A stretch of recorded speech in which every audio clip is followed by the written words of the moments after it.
मी, माझे मित्र संदीप सोमवंशी सर आणि संजय मोरे सर, सो आम्ही तिघजण खूप चांगले मित्र आहोत आणि आम्ही ठरवलं की या दुबई एक्सपोला जाऊया. ओके.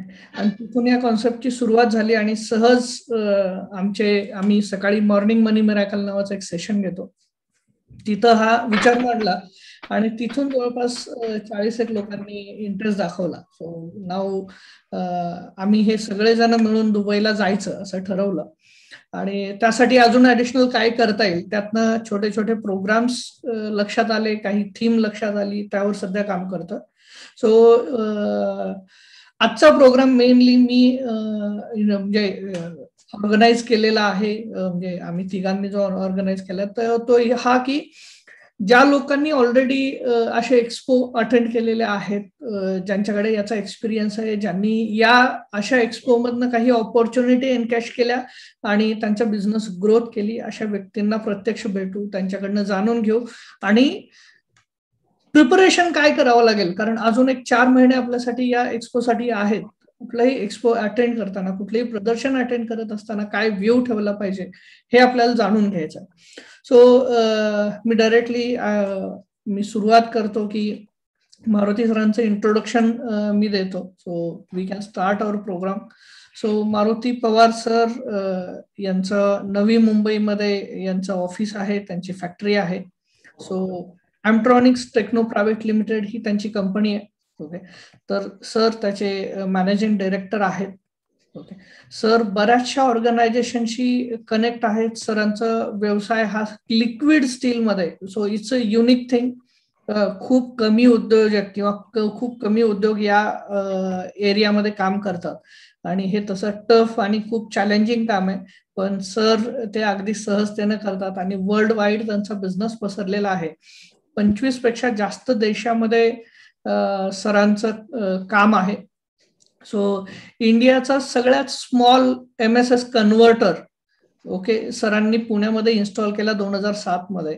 सगळ्यात small LRF, okay, 5 litre refinery जी आहे, स्टील रिफायनरी इन्स्टॉलेशनचं काम सरांनी 2013 मध्ये केलेलं आहे. So these are some achievement. त्याचसोबत सर वेगवेगळ्या ऑर्गनायझेशनचे शी कनेक्ट आहेत, म्हणजे सॅटर्डे क्लब, लायन्स क्लब, उद्योग मित्र यासारख्या वेगवेगळ्या ऑर्गनायझेशनशी जवळपास म्हणजे खूप मोठी यादी आहे. ओके. एक 15 ऑर्गनायझेशनशी सर असोसिएट आहेत, कनेक्टेड आहेत. ओके.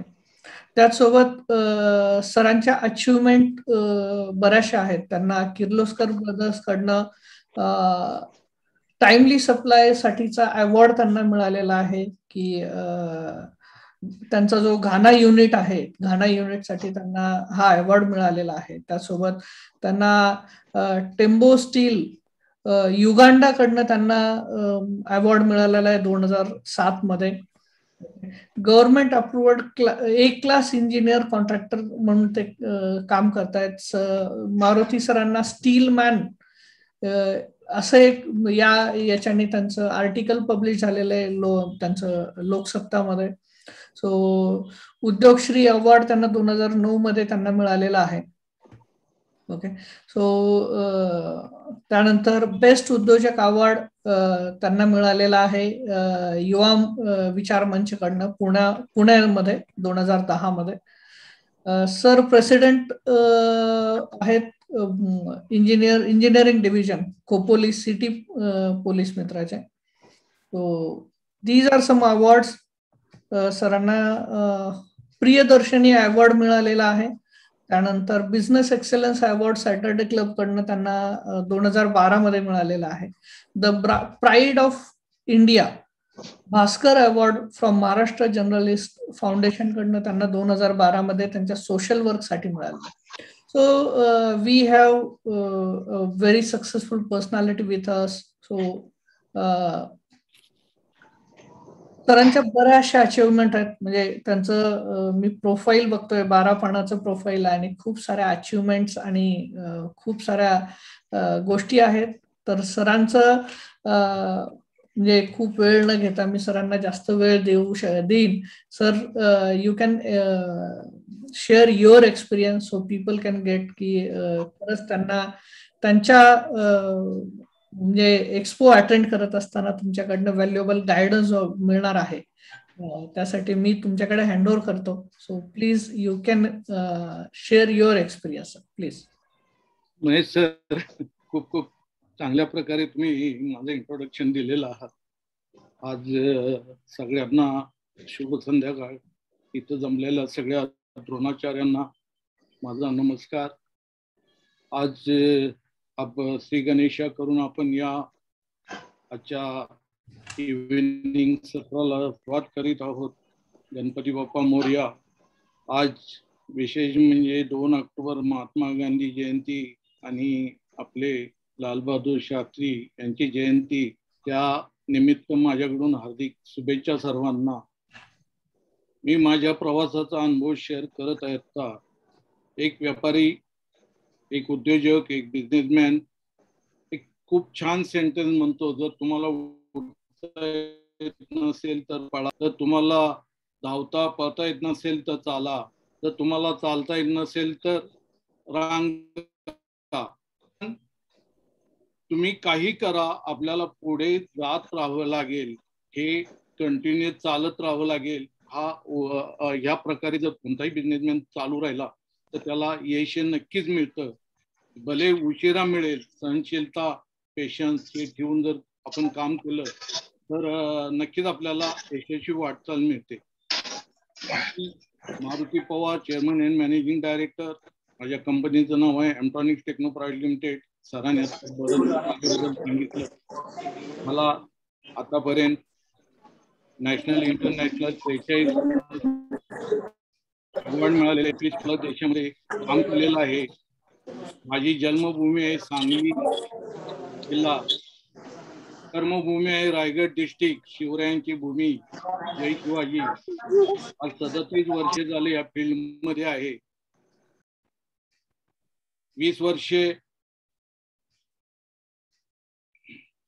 नोकरीचा अनुभव आणि गेली 17 वर्षे मी माझं करत आहे. 1970 मला 1964 माझा जन्म आहे. 1970 ते 1982 primary secondary education, 82-84 technical education, 84-85 internship Kirloskar brothers. ज्या किर्लोस्कर ब्रदर्स मध्ये काम केलं त्यांच्या तिथे 22 वर्षानंतर मला पहिला घाना येथील एक्सपोर्ट प्रोजेक्ट मिळालेला होता. एक डॅमचे ऑटोमेशनचं काम करायचं होतं आणि त्याच्यामध्ये आम्ही पूर्ण इलेक्ट्रिकल स्कोप आम्हाला किर्लोस्करनी दिलेला होता. एक ट्रायल ऑर्डर होती ती, कारण हा project government of India Ghana गव्हर्नमेंटला डोनेट करत होता आणि त्याच्यामध्ये किर्लोस्करनी आम्हाला एक संधी दिलेली होती. त्या संधीमध्ये विशेष म्हणजे मी फक्त एवढंच सांगेन की इलेक्ट्रिकलचे बरेच लोक आहेत, इव्हन आपले दुसरे जे गेस्ट बोलणार आहेत ते सुद्धा इलेक्ट्रिकल लाईनचेच आहेत. तर अर्थिंग हा खूप मोठा रोल असतो. इलेक्ट्रिकल ऑटोमेशन असून द्या, HT-LT काही असेल तर त्याच्यामध्ये. तर आम्ही इथून ज्यावेळी सिस्टम पाठवली, ट्रान्सफॉर्मर टू PLC कंट्रोल पर्यंत स्कोप होता आमचा. त्याच्यामध्ये आम्ही मीठ आणि कोळसा सुद्धा इथून पाठवला होता. ज्यावेळी त्याची बेसिक किंमत कमी होती पण ट्रान्सपोर्टेशन चार्जेस जास्त होते. पण माझं प्रिन्सिपल सुरुवातीपासून आहे कमिटमेंट, कॉस्ट आणि क्वालिटी. मग त्याच्यामध्ये कुठलाही आर्ग्युमेंट किंवा कुठलाही शॉर्टकट किंवा बायपास नाहीये. तर तुम्ही आपलं काम करत असताना जर जिद्दीनं त्या कामामध्ये अगदी बारीक बारीक गोष्टीवर जर लक्ष दिलं आणि एखादं एक्सपोर्ट क्वालिटी, ज्यावेळी आपण एक्सपोर्ट प्रॉडक्ट बाहेर पाठवतो त्यावेळी बाहेर छोटा मोठा कोणताही देश असू द्या, तुमच्या प्रॉडक्टवर तुमची ओळख असते. विशेष म्हणजे तो प्रोजेक्ट आम्ही कमी वेळेत आणि कमी कॉस्टमध्ये फर्स्ट ट्रायलला त्याला ओके केलेला होता. फक्त 1.5 मिनिटं मला गाण्यामध्ये बोलायची संधी दिलेली होती किर्लोस्करनी आणि मी 1.5 मिनिटात फक्त माझ्या गावाचं, तालुक्याचं, जिल्ह्याचं, राष्ट्राचं आणि देशाचं नाव सांगेपर्यंतच माझी 1.5 मिनिटं संपलेली.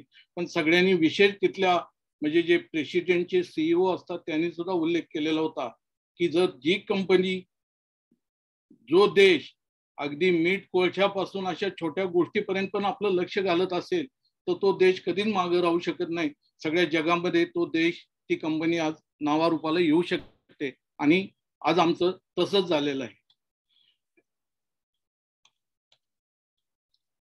मी 20 वर्षाच्या ज्या माझ्या अनुभवामध्ये स्टील म्हणजे माझा बेसिक आहे इन्स्ट्रुमेंटेशन, पण स्टील कसं बनतं ह्या कंपनीतून, म्हणजे पुण्यात मी पोस्ट मार्शलला जॉईन केलेलं होतं 1985 ला.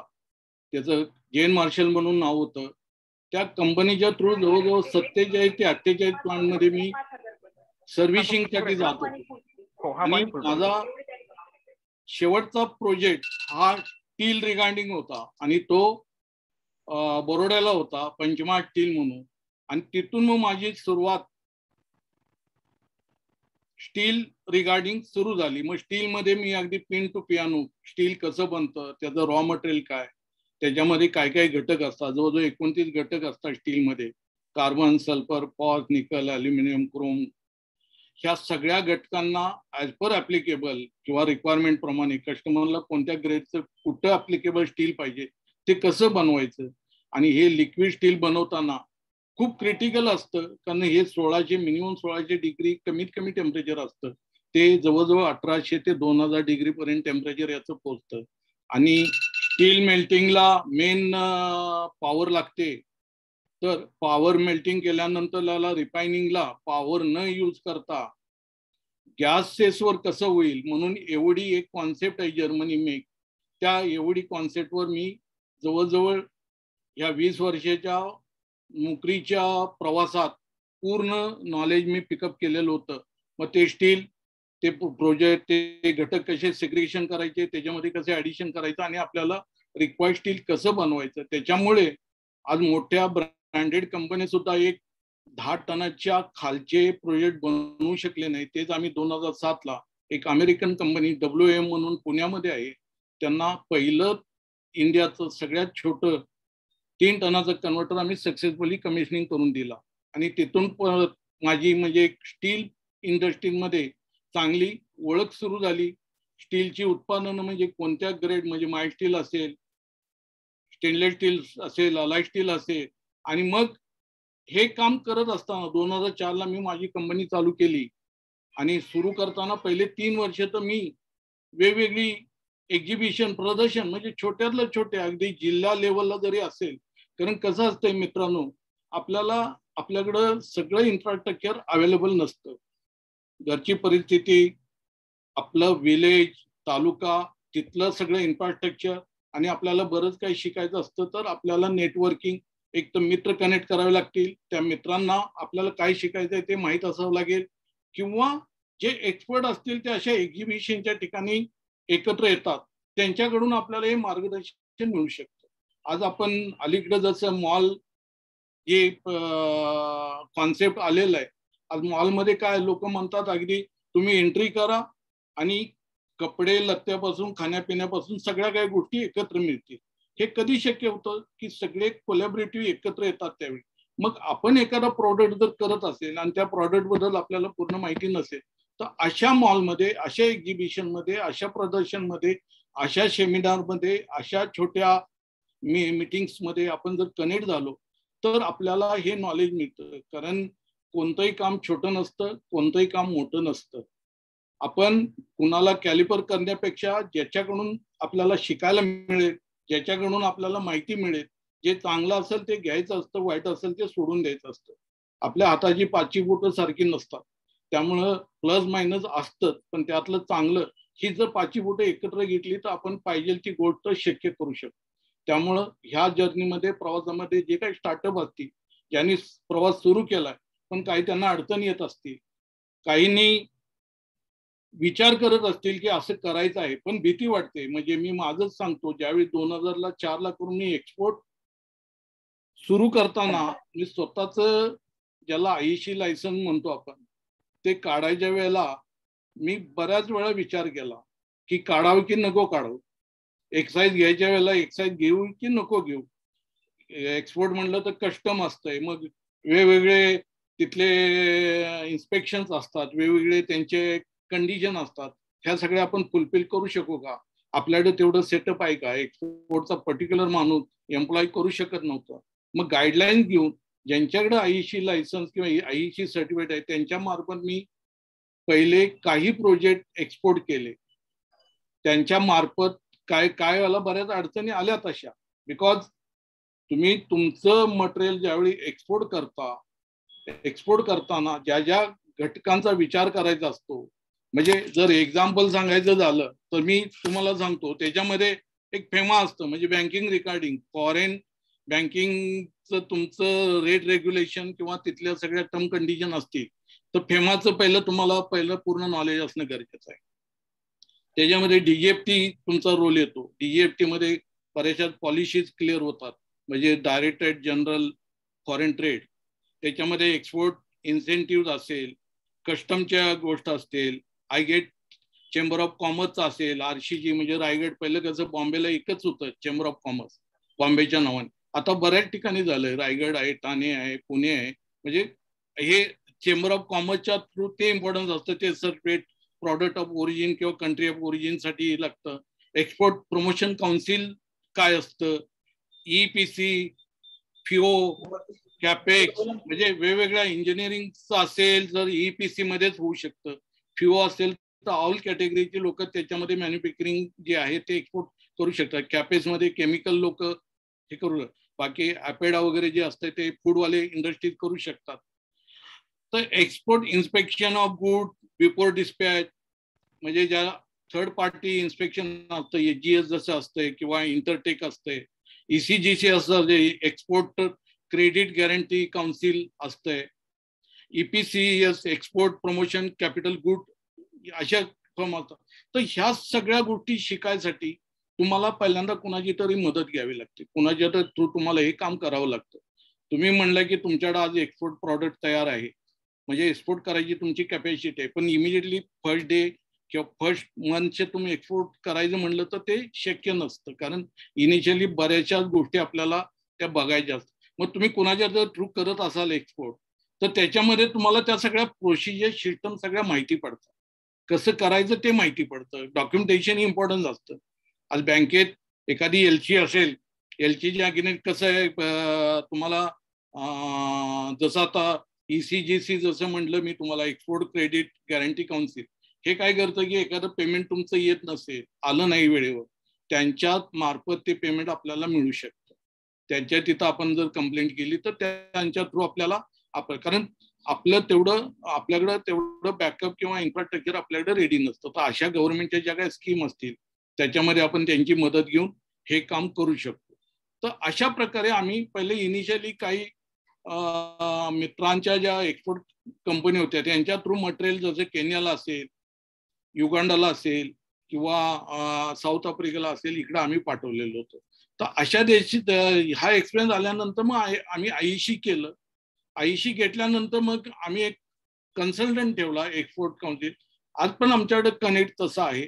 आणि हे सगळ्या गोष्टी शिकल्यानंतर आज मी जवळजवळ 25+ देशामध्ये एक्सपोर्ट करू शकलो. म्हणजे युएसए सारख्या कंपनी, स्वीडन असेल, साऊथ आफ्रिका असेल, केनिया असेल, युगांडा असेल, जर्मनी असेल, दुबई, साऊथ अरेबिया असेल, Nigeria, Ethiopia, Cameroon, Congo, Indonesia, Ghana, Ivory Coast, Liberia, Tanzania, Gabon, Belgium, Iraq, Pakistan, Bangladesh, Iran आणि इव्हन आम्ही 3 प्रोजेक्ट चायनाला सुद्धा एक्सपोर्ट करू शकलो.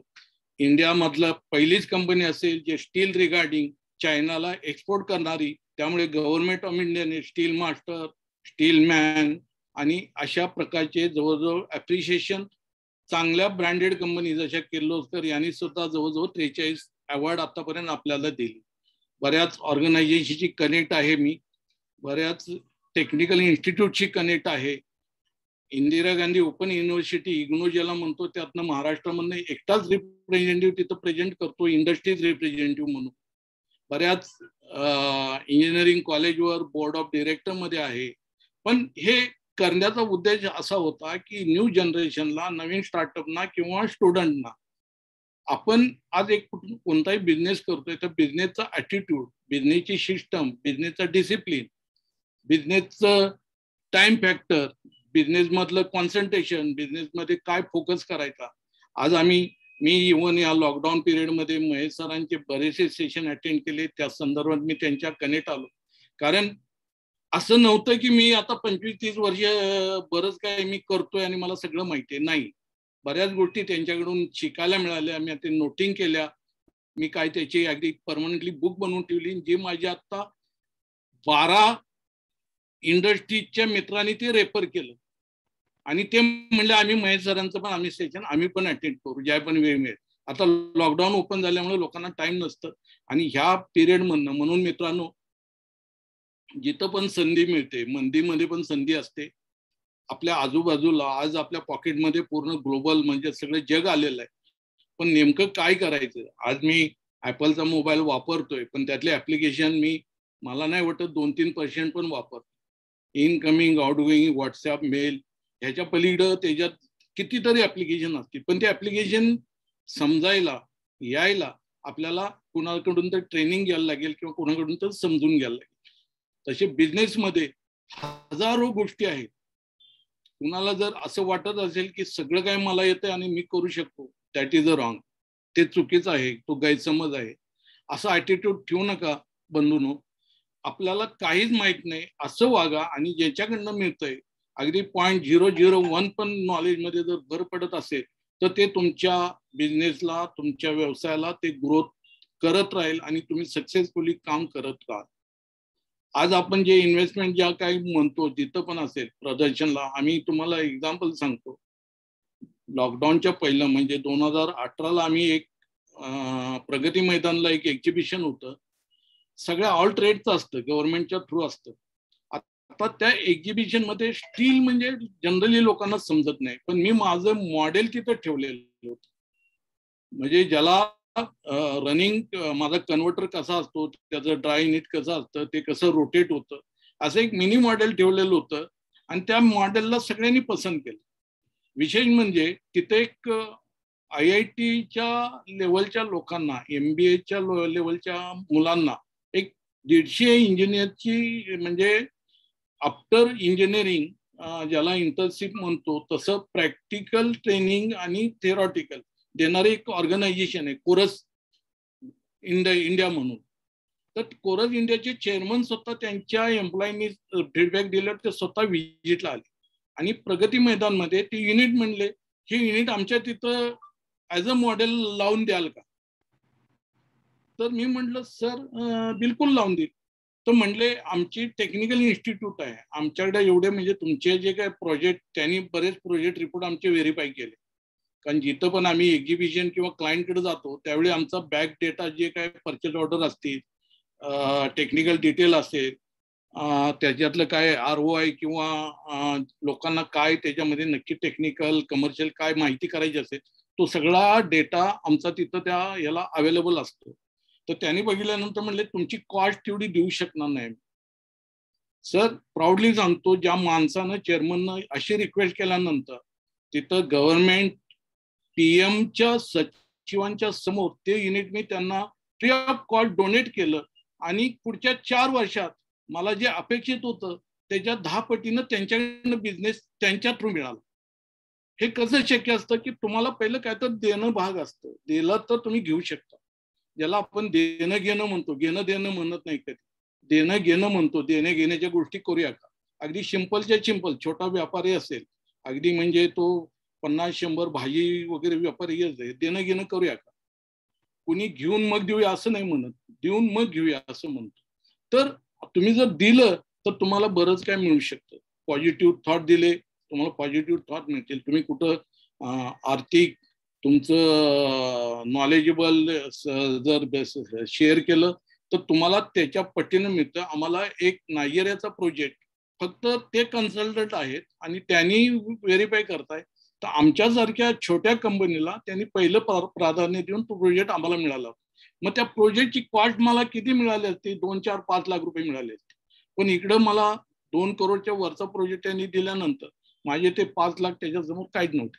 सेकंडली बांगलादेशला मी माझं मॉडेल प्रेझेंटेशन ठेवलेलं होतं जानेवारी 2020ला. तिथं जवळजवळ नाही म्हटलं तर 4 क्लायंट आम्हाला असे कनेक्ट झाले त्यांची कॉस्ट जवळजवळ 6 करोडच्या वरची आहे. फक्त त्या बांगलादेशला इन्व्हेस्टमेंट आमची WTC किंवा EPCच्या थ्रू होती, तर ती इन्व्हेस्टमेंट होती 1 लाख रुपयाच्या आसपास, पण प्रोजेक्ट मिळाले 5 करोडच्या वरचे. मग ही कॉस्ट त्यावेळी आपल्याला माहित नाही पडत. आज आपण काय इन्व्हेस्ट करतोय आणि काय मिळणार आहे याची आयडिया आता नसते. आता रिसेंटली 24 जानेवारीला एक आपला 24 सप्टेंबरला एक आता आमच्या रायगड डिस्ट्रिक्ट कलेक्टरनी एक इव्हेंट ठेवलेलं होतं. ते जवळजवळ सगळ्या जिल्ह्यात होतं, इव्हन नाशिक किंवा इकडे पण झालं असेल की 75 वर्षाची अमृत महोत्सव म्हणजे आझादी का अमृत महोत्सव जसं म्हणतो, त्या इव्हेंटमध्ये पण कलेक्टर, DGFT, कमिशनर, GST, तुमचं ॲग्रिकल्चर, बँक ऑफ इंडिया म्हणजे बँकिंग फंडच्या हिशोबाने, सेफ्टी पॉइंट ऑफ पॉल्युशन, ह्या सगळे अथॉरिटी तिथं जमा झालेले आहेत. जिल्हा उद्योग केंद्राचे जनरल मॅनेजर, कलेक्टर यांच्या थ्रू ते प्रेझेंट करताना मी स्वतः प्रेझेंट राहिलेलो होतो तिथं. म्हणजे व्हॅल्यू किंवा तिथं कुठं बिझनेस नसतो, प्रत्येक ठिकाणी बिझनेस नसतो. आपण ज्यावेळी कामात बदल म्हणजेच विश्रांती म्हणतो ना, तर असं काही फरक पडला तर त्याच्यामुळं मला बऱ्याच गोष्टी तिथं माहिती पडल्या. आता तुम्हाला म्हणजे हे जे मी तुम्हाला म्हणलं ECGC, त्याच्याबद्दल त्यांच्या हायर अथॉरिटीशी मी ज्यावेळी भेटलो त्यावेळी मला बऱ्याचशा त्यातल्या हिडन गोष्टी पण क्लिअर झाल्या. हे शक्य झालं मी तिथं व्हिजिट केली म्हणून. तर असे एक्झिबिशन, असे काही मार्गदर्शक सेमिनार असतील त्याला जरूर अटेंड करा. आणि केव्हाही म्हणजे आता महेश सरांनी आम्हाला ही संधी दिलेली आहे अगदी, आणि जेवढे मेंबर त्यांच्या कनेक्ट असतील ऑलवेज एनी टाइम माझे नंबर, माझं प्रोफाईल त्यांना शेअर करायला ऑलरेडी म्हणजे त्यांनी मला विचारलं पण शेअर करतो म्हणलं नक्की शेअर करा. आणि ज्यांना पण जेव्हा पण मदत हवी असेल ते आम्ही अगदी नक्की करू. बोलायला बरंच काय आहे कारण 4-4 तास पण आपल्याला एक सब्जेक्टवर, मी खूप शॉर्टमध्ये अगदी कमी ह्याच्यात तुम्हाला बऱ्याच गोष्टी सांगितलेल्या आहेत. आणि माझ्या मते मला म्हणजे ह्याच्यापेक्षा, कारण इव्हिनिंगचा वेळ आहे आणि बरेच अजून एक आपले गेस्ट मधुकर ब्राह्मणकर सर बोलणार आहेत, त्यांच्याकडनं पण मला पण ऐकायची इच्छा आहे. आणि त्याच्यानंतर जर तुम्हाला कोणाला काही क्वेश्चन आन्सर जरी असतील तर सरांच्या परमिशननी नक्कीच मदत करू. सरांनी मला इथं बोलायची संधी दिली, तुम्ही सर्वांनी ऐकून घेतलं, तर सर्वांचा मी खूप खूप आभार आहे. धन्यवाद. जय Maharashtra. Thank you very much. Thanks for your support sir. आणि डेफिनेटली तुमचं हे मार्गदर्शन, तुमचे अनुभव नक्कीच आमच्या पार्टिसिपंटला नक्की त्यातनं खूप काही ओपनिंग्स मिळणार आहेत. Okay, so let's move to next session. आपण एक 5 ते 7 मिनिटाचं आपण एक प्रेझेंटेशन घेणार आहोत आणि प्रेझेंटेशन नंतर डेफिनेटली आपण मधुकर ब्राह्मणकर सरांना ऐकू, त्यांचं इंट्रोडक्शन पण मी करून देतो. So let me share my PPT. एक PPT मी पुढचे एक 7 मिनिटांमध्ये तुम्हाला मी माझं PPT प्रेझेंटेशन देतो.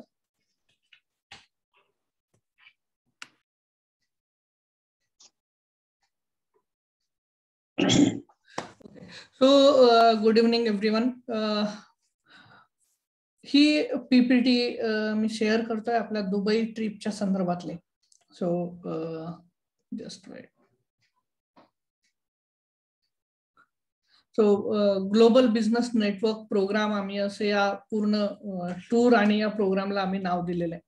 ओके, सो हा टोटल जो विषय आहे म्हणजे टूरचा विचार केला तर 9 दिवस, 4 एक्झिबिशन, 1 टूर आणि 50 उद्योजक असं आम्ही ही थीम तयार केली आहे, ज्यामध्ये तुम्हाला gulf food expo, Dubai expo, GMBF conference, global village आणि दुबई टूर असं हे पॅकेज आहे.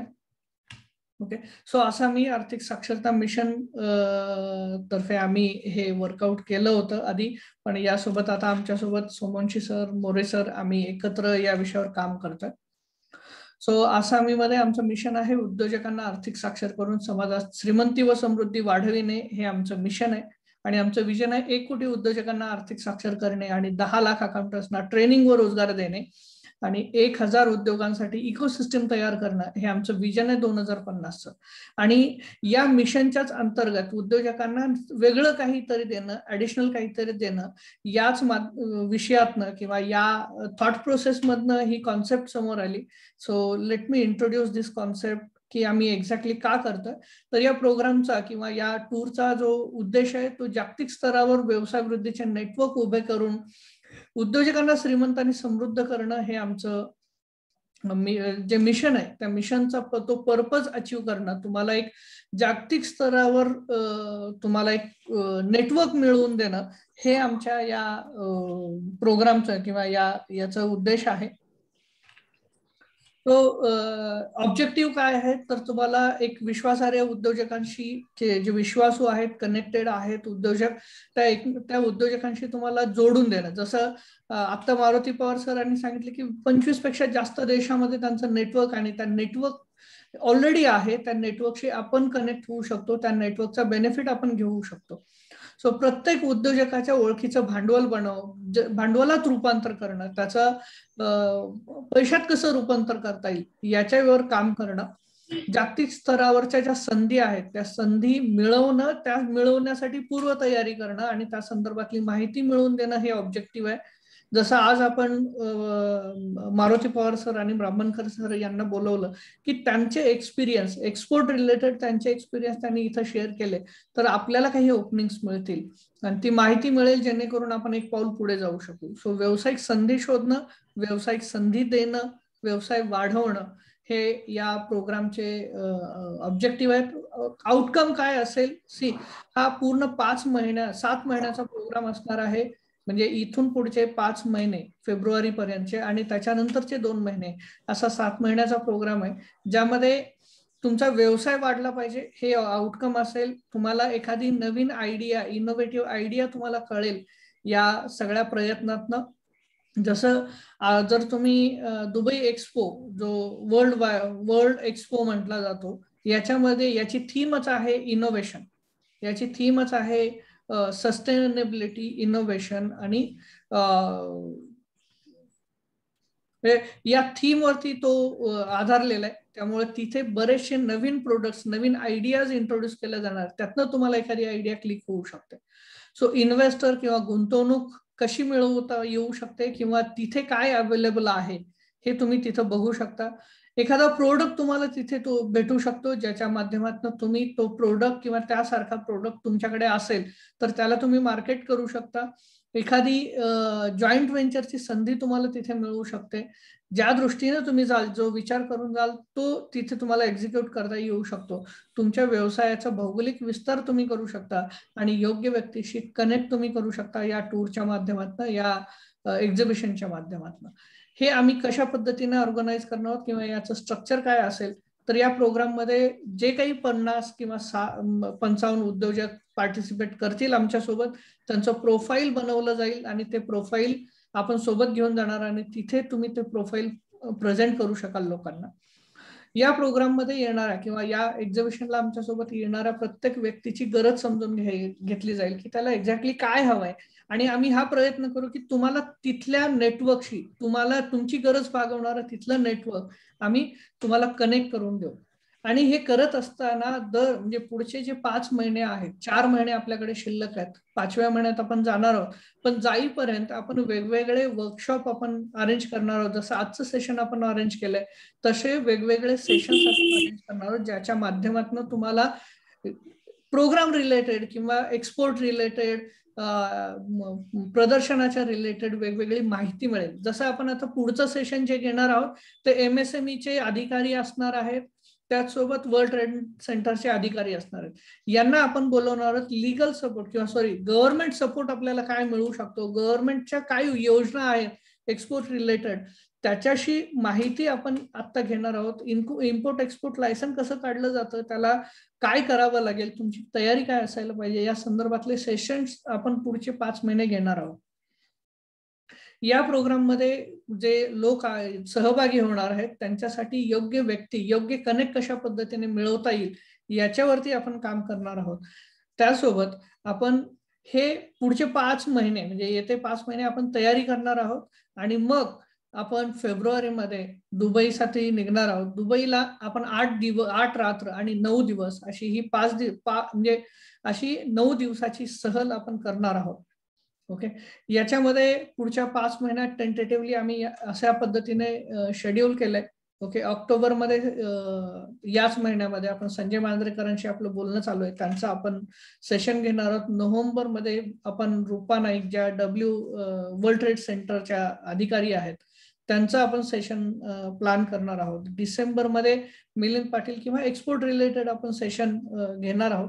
त्याचसोबत जानेवारी, फेब्रुवारी, मार्च यामध्ये वेगवेगळे, जसं दुबईचे काही एक्झिबिटर्स आहेत त्यांच्याशी आपलं काही कनेक्ट होतो का आणि त्यातनं काही लोकांना इन्व्हाइट करता येतं का हे बघतो आहे. त्याचसोबत दुबई आणि इतर देशातल्या जे काही अदर बिझनेस ऑर्गनायझेशन्स आहेत त्यांच्याशी आपल्याला कसं कनेक्ट होता येईल, त्यातल्या कनेक्ट झालेल्या ऑर्गनायझेशनशी आपण इथून लगेच इमिजिएट त्यांच्याशी कनेक्ट करून काम करणार आहोत.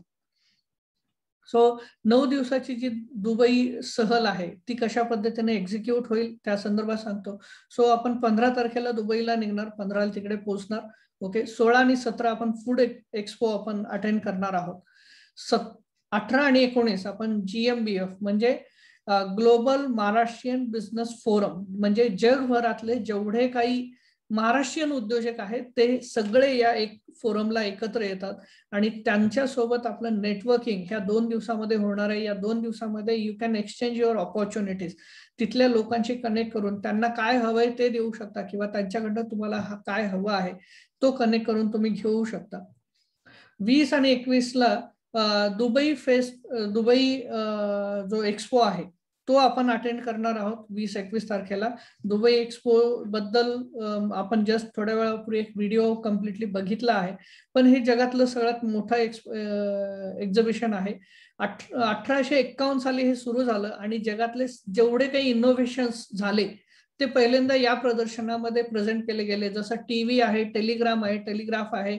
ओके, नूडल्सचं प्रदर्शन याच याच्यामध्ये इंट्रोड्यूस केला गेला. कॅचअप इथेच इंट्रोड्यूस केला गेला. आता येत्या याच्यामध्ये ज्या फ्लाइंग कार्स आहेत त्या फ्लाइंग कार्स या एक्झिबिशन्स मध्ये त्यांचं ओपनिंग असणार आहे. त्या फ्लाइंग कार इथे इंट्रोड्यूस केल्या जाणार आहेत. सो असे इनोव्हेटिव्ह प्रोडक्ट्स तुम्हाला इथे बघायला मिळतील, इनोव्हेशन्स तुम्हाला बघायला मिळतील किंवा जगभरामध्ये पुढचे 5 वर्ष 10 वर्ष काय चालणार आहे, काय ऑपॉर्च्युनिटीज येणार आहेत त्या जर तुम्हाला बघायच्या असतील आणि त्याप्रमाणे स्वतःला प्रिपेअर करायचं असेल, स्वतःच्या व्यवसायाला प्रिपेअर करायचं असेल, you should attend this expo. 22 आणि 23 आपण दुबई टूर करणार आहोत. ओके, ज्यामध्ये वेगवेगळे क्रूज सफारी आहे, डेझर्ट सफारी आहे, तुमचा बुर्ज खलिफा व्हिजिट आहे. या काही व्हिजिट्स आपण तिथे करणार आहोत. ओके, देन ग्लोबल विलेज नावाचा एक खूप सुंदर एक्सपो आहे ज्याच्यामध्ये इथे सगळ्या देशाचे वेगवेगळे पॅव्हेलियन असतात आणि या सगळ्या पॅव्हेलियनला तुम्ही व्हिजिट करू शकता. या पॅव्हेलियन मध्ये सगळे ट्रेडर्स, मेनली ट्रेडर्सचं हे एक्झिबिशन आहे. तुमचा एखादा प्रोडक्ट तुम्ही इथे आणून विकू शकता, यांच्यासोबत काम करू शकता किंवा इथला एखादा प्रोडक्ट तुम्ही इंडियामध्ये आणून तो तुम्ही इंडियामध्ये विकू शकता. असं कुठल्याही प्रकारची ऑपॉर्च्युनिटी ट्रेडिंग मधले, basically it's a focused on trading. एखाद्या वस्तूचं ट्रेडिंग कसं करायचं, कुठली अवेलेबल आहे त्या संदर्भात तुम्हाला या एक्सपो मधनं इन्फॉर्मेशन मिळेल. सो दुबई टूरचं शॉर्ट मध्ये समराइज व्हर्जन असं आहे. 15 तारखेला तुम्ही इथून निघाल, 16-17 food exhibition, 18-19 GMBF conference, 20-21 Dubai fest, 22-23 Dubai tour आणि 23 तारखेला you can return to India. So या सगळ्याचं जे इन्व्हेस्टमेंट कॉस्ट आहे ती आहे 1,15,000 रुपये, ज्यामध्ये तुमचा तिकीट इन्क्लूड आहे, एक्झिबिशनचे तिकीट्स इन्क्लूड आहे, ट्रॅव्हलिंग इन्क्लूड आहे, फूड इन्क्लुडेड आहे. फक्त फूड जे एक्सपो मध्ये असाल, जसं 2 दिवस तुम्ही दुबई एक्सपो मध्ये असाल तर तिथे तुम्हाला तिथेच म्हणजे इनसाइड द एक्सपोज तुम्हाला अरेंज करावा लागेल. बाकी जिथे तुम्ही असाल बाकी फूड तुम्हाला सगळं प्रोव्हाइड केलं जाणार आहे. मॉर्निंग ब्रेकफास्ट आणि डिनर असं तुम्हाला फूड प्रोव्हाइड केलं जाणार आहे. ओके, तुमचा ट्रॅव्हल इन्शुरन्स तुमचा याच्यामध्ये कव्हर आहे आणि विजा कव्हर केला जाणार आहे. Okay, so how you can pay this, 40% तुम्हाला 15 ऑक्टोबर पर्यंत तुम्हाला पे करायचे आहेत. ओके. 40% 15 नोव्हेंबर पर्यंत आणि 20% हे 15 डिसेंबर पर्यंत तुम्हाला पे करायचे. ओके. ऑलरेडी आमचे 43 रजिस्ट्रेशन कन्फर्म झालेले आहेत विथ पेमेंट. ओके. आम्ही पुढच्या फक्त 7 रजिस्ट्रेशन्सला आम्ही ऑफर देतोय आणि ती ऑफर आहे, जर तुम्ही आज ती कन्फर्म केलीत तर 1,05,000 ही ऑफर असेल. Those who want to come with us, आपल्यासोबत मारुती या प्रवासात असणार आहेत. सो यू कॅन कनेक्ट, तुम्ही अशा सगळ्या उद्योजकांशी कनेक्ट होऊ शकता. So please mute your self.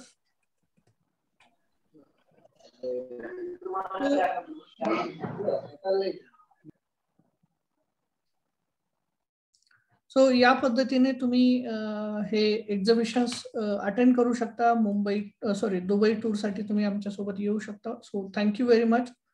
Okay. So this is about our program. आणि आम्ही याला specially we call this is a one program, कारण 7 महिन्याचा पूर्ण टेन्युअर मध्ये आम्ही तुमच्या सोबत काम करणार आहोत. प्री एक्सपो किंवा प्री विजिट टू एक्झिबिशन आणि पोस्ट विजिट एक्झिबिशन्स आम्ही काही प्रोग्राम्स ठेवलो, ज्यामुळे तुम्हाला त्या प्रोग्रामचा किंवा त्या एक्झिबिशनचा पुरेपूर बेनिफिट घेता यावा. Okay. So thank you very much. मी जास्त वेळ तुमचा न घेता लेट मी इंट्रोड्यूस ब्राह्मणकर सरांचं मी इंट्रोडक्शन करून देतो. So Brahmankar sir, welcome once again. Just minute, मी सरांचं इंट्रोडक्शन देतो. Sir Brahmankar sir, Madhukar Brahmankar sir हे सुद्धा इलेक्ट्रोक्रीम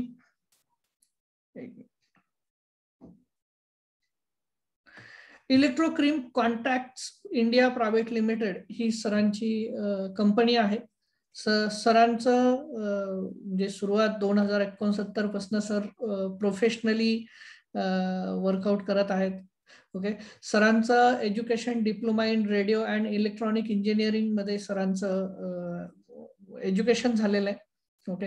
आणि 1969 पासून आजपर्यंत सर बिझनेस मध्ये आहेत. आणि 2002 मध्ये सरांनी इलेक्ट्रोक्रीम कॉन्टॅक्ट्स इंडिया प्रायव्हेट लिमिटेड या कंपनीची सुरुवात केली. ओके. आणि सरांचं प्रोडक्ट आहे जे केबल एंड्स आहेत किंवा केबलच्या सुरुवातीला तुम्हाला लग्स दिसत असतील, ते लग मॅन्युफॅक्चर करण्याची कंपनी सरांची आहे. नाशिकमध्ये अंबडमध्ये सरांची फॅक्टरी आहे. आणि सर मागील 30-40 वर्षापासून कन्सिस्टंटली असे वेगवेगळे एक्सपो अटेंड करत आहेत. ओके. सरांचा 15 पेक्षा जास्त देशामध्ये ऑलरेडी एक्सपोर्ट आहे. त्यांचं युरोपियन युनियन किंवा युरोपियन कंट्रीज मध्ये सरांचा चांगला एक्सपोर्ट आहे. Okay. Sir selected for Bharat gas distributorship साठी सरांचं सिलेक्शन झालेलं आहे. अवॉर्ड सरांना मिळालेला आहे. महाराष्ट्राचा जो best SSI unit in Nashik डिस्ट्रिक्टचा अवॉर्ड सरांना मिळालेला आहे. त्याचसोबत सरांचा एक्सपोर्ट हा मोर दॅन 35 कंट्रीज, 35 पेक्षा जास्त कंट्रीज मध्ये सरांचा एक्सपोर्ट आहे. ओके. त्याचसोबत सर लायन्स क्लबचे प्रेसिडेंट म्हणून सरांनी सोशल कॉन्ट्रीब्युशन पण खूप मोठं आहे सरांचं. सर प्रेसिडेंट होते लायन्स क्लबचे. ओके. त्याचसोबत नीमा जी आहे नाशिकची, Nashik industries and manufacture association, त्याचं व्हाईस म्हणजे मेंबरशिप म्हणून आधी सुरुवात केली, तिथून व्हाईस प्रेसिडेंट म्हणून सरांनी काम बघितलंय. त्यासोबत प्रेसिडेंट म्हणून त्यांनी काम केलेलं आहे. त्याचसोबत ते 2 वेळेला व्हाईस प्रेसिडेंट पण होते. गव्हर्नमेंट काउन्सिल मेंबर म्हणून सरांनी काम केलेलं आहे. त्याच सोबत काही सोशल ऑर्गनायझेशन सरांनी सन्मित्र मंडळ किंवा आधार योजना ही सरांची सरांनी फाउंड केलेलं आहे, ज्यामध्ये ते अनाथ मुलांना किंवा जे गरीब मुलं आहेत त्यांना ते मदत करत असतात. त्याच्या अंडर त्यानंतर त्यांनी founder of Divya Chetna social foundation सरांनी सुरुवात केलंय, जे कोविडमध्ये ज्या फॅमिलीजना खूप मोठा इम्पॅक्ट झाला किंवा ज्या लहान मुलांचे आई वडील या कोविडमध्ये गेले अशा मुलांचा पूर्ण खर्च, पूर्ण शैक्षणिक खर्च त्यांनी उचलला आहे. 100 पेक्षा जास्त मुलांना त्यांनी ऑलरेडी आतापर्यंत मदत केलेली आहे. So let's welcome Madhukar Brahmankar sir. So तुमचं व्हॅल्युएबल गायडन्स आम्हाला करावं ही तुम्हाला विनंती आहे. So let's welcome Madhukar Brahmankar sir. मी तुम्हाला अनम्यूट करतो सर. सो तुम्ही तुमच्या yes. Okay, thank you very much. नमस्कार सर्वांना. आजच्या या प्रोग्राम मध्ये मला सरांनी मला संधी दिली त्याबद्दल सर्वप्रथम मी त्यांना धन्यवाद देतो. आणि आपल्या सर्वांशी संवाद साधण्याची पण संधी मिळाली तोही एक आनंद आहे. आणि आताच पवार साहेबांचं भाषण ऐकलं किंवा त्यांचे सर्व एक अनुभव ऐकला, तो अनुभव अतिशय सुंदर होता. त्यांनी कोटीच्या कोटी कुठे उड्डाणं घेतली आणि सगळे देशात त्यांनी जे काही कार्य केलेलं आहे त्यांचा अनुभव आणि त्यांचे जे एक्सपिरियन्सेस त्यांनी सगळ्यांबरोबर शेअर केले ते अतिशय कौतुकास्पद होते. आणि त्यांचा गायडन्स देखील आपल्याला मिळाला. हा पण अतिशय आपला एक योग म्हणायचा की अशा इतक्या मोठ्या माणसाबरोबर आपल्याला संधी मिळाली. आता सांगायचं तर आपण एक्सपोर्ट किंवा एक्झिबिशन्स अटेंड का करायला हवेत. सुरुवातीला म्हणजे माझ्याबद्दल आता सांगितलं सरांनी, अतिशय चांगली सांगितलं, ओळख करून दिली, त्याबद्दल मी आपले खरोखर धन्यवाद देतो. कसं आहे की कुठलीही गोष्ट करायची म्हटले तर त्याला जसं पवार साहेबांनी सांगितलं की कुठे काटे तर येणारच, पण ते रस्त्यातले काटे कसे बाजूला करायचे त्याची हिंमत आपल्यामध्ये पाहिजे. जर सुरुवातीला तसं म्हटलं तर मी एक सर्वसामान्य नोकरदार माणूस होतो आणि घरची परिस्थिती खरोखरच गरिबीची होती. परंतु त्यातूनही मार्ग कसा काढता येईल याचा आपण जर विचार केला आणि डॅशिंग नेचर जर असेल तर माणूस आयुष्यात काहीही करू शकतो. बेसिक ग्रॅज्युएशन हे आवश्यक असतं फक्त अंडरस्टँडिंग पुरता, नंतर आपण काहीही करू शकतो हे आपल्या अनुभवावरनं कळेल. मी सुरुवातीला टाटा हायड्रो इलेक्ट्रिक मध्ये सर्व्हिस केली. तिथे निरनिराळ्या इलेक्ट्रॉनिक प्रोजेक्ट्सवर काम करायची संधी मला मिळाली. त्याच्यातून एक वेगळा कॉन्फिडन्स निर्माण झाला की आपण हे प्रोजेक्ट सहज करू शकतो. मग आपल्याला स्वतःचे का नको करायला, हा एक वेगळा कॉन्फिडन्स मला त्याच्यातून मिळाला. पण त्यातूनही त्यावेळेला मुंबईमध्ये माझी राहण्याचा जरा थोडासा खूपच प्रॉब्लेम होत होता, कारण रेसिडेन्स तुम्हाला माहिती आहे की बॉम्बेमध्ये कसा प्रॉब्लेम असतो तो. त्यामुळे मी त्या खरोखर कंटाळलो होतो आणि म्हटलं आपण नाशिकला तर इतकं इंडस्ट्रीज डेव्हलप होत आहेत तर नाशिकला जाऊया.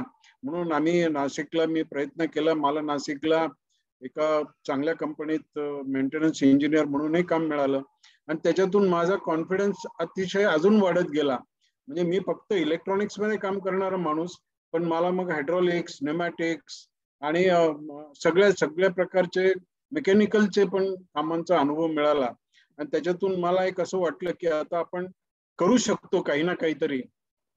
म्हणून मी म्हटलं आता आपल्याला इलेक्ट्रॉनिक्स मध्ये न करता आपल्याकडे भांडवल नाहीये, मग काय करता येईल, तर आपण सुरुवातीला आपल्या सर्व्हिसेस देऊ शकतो.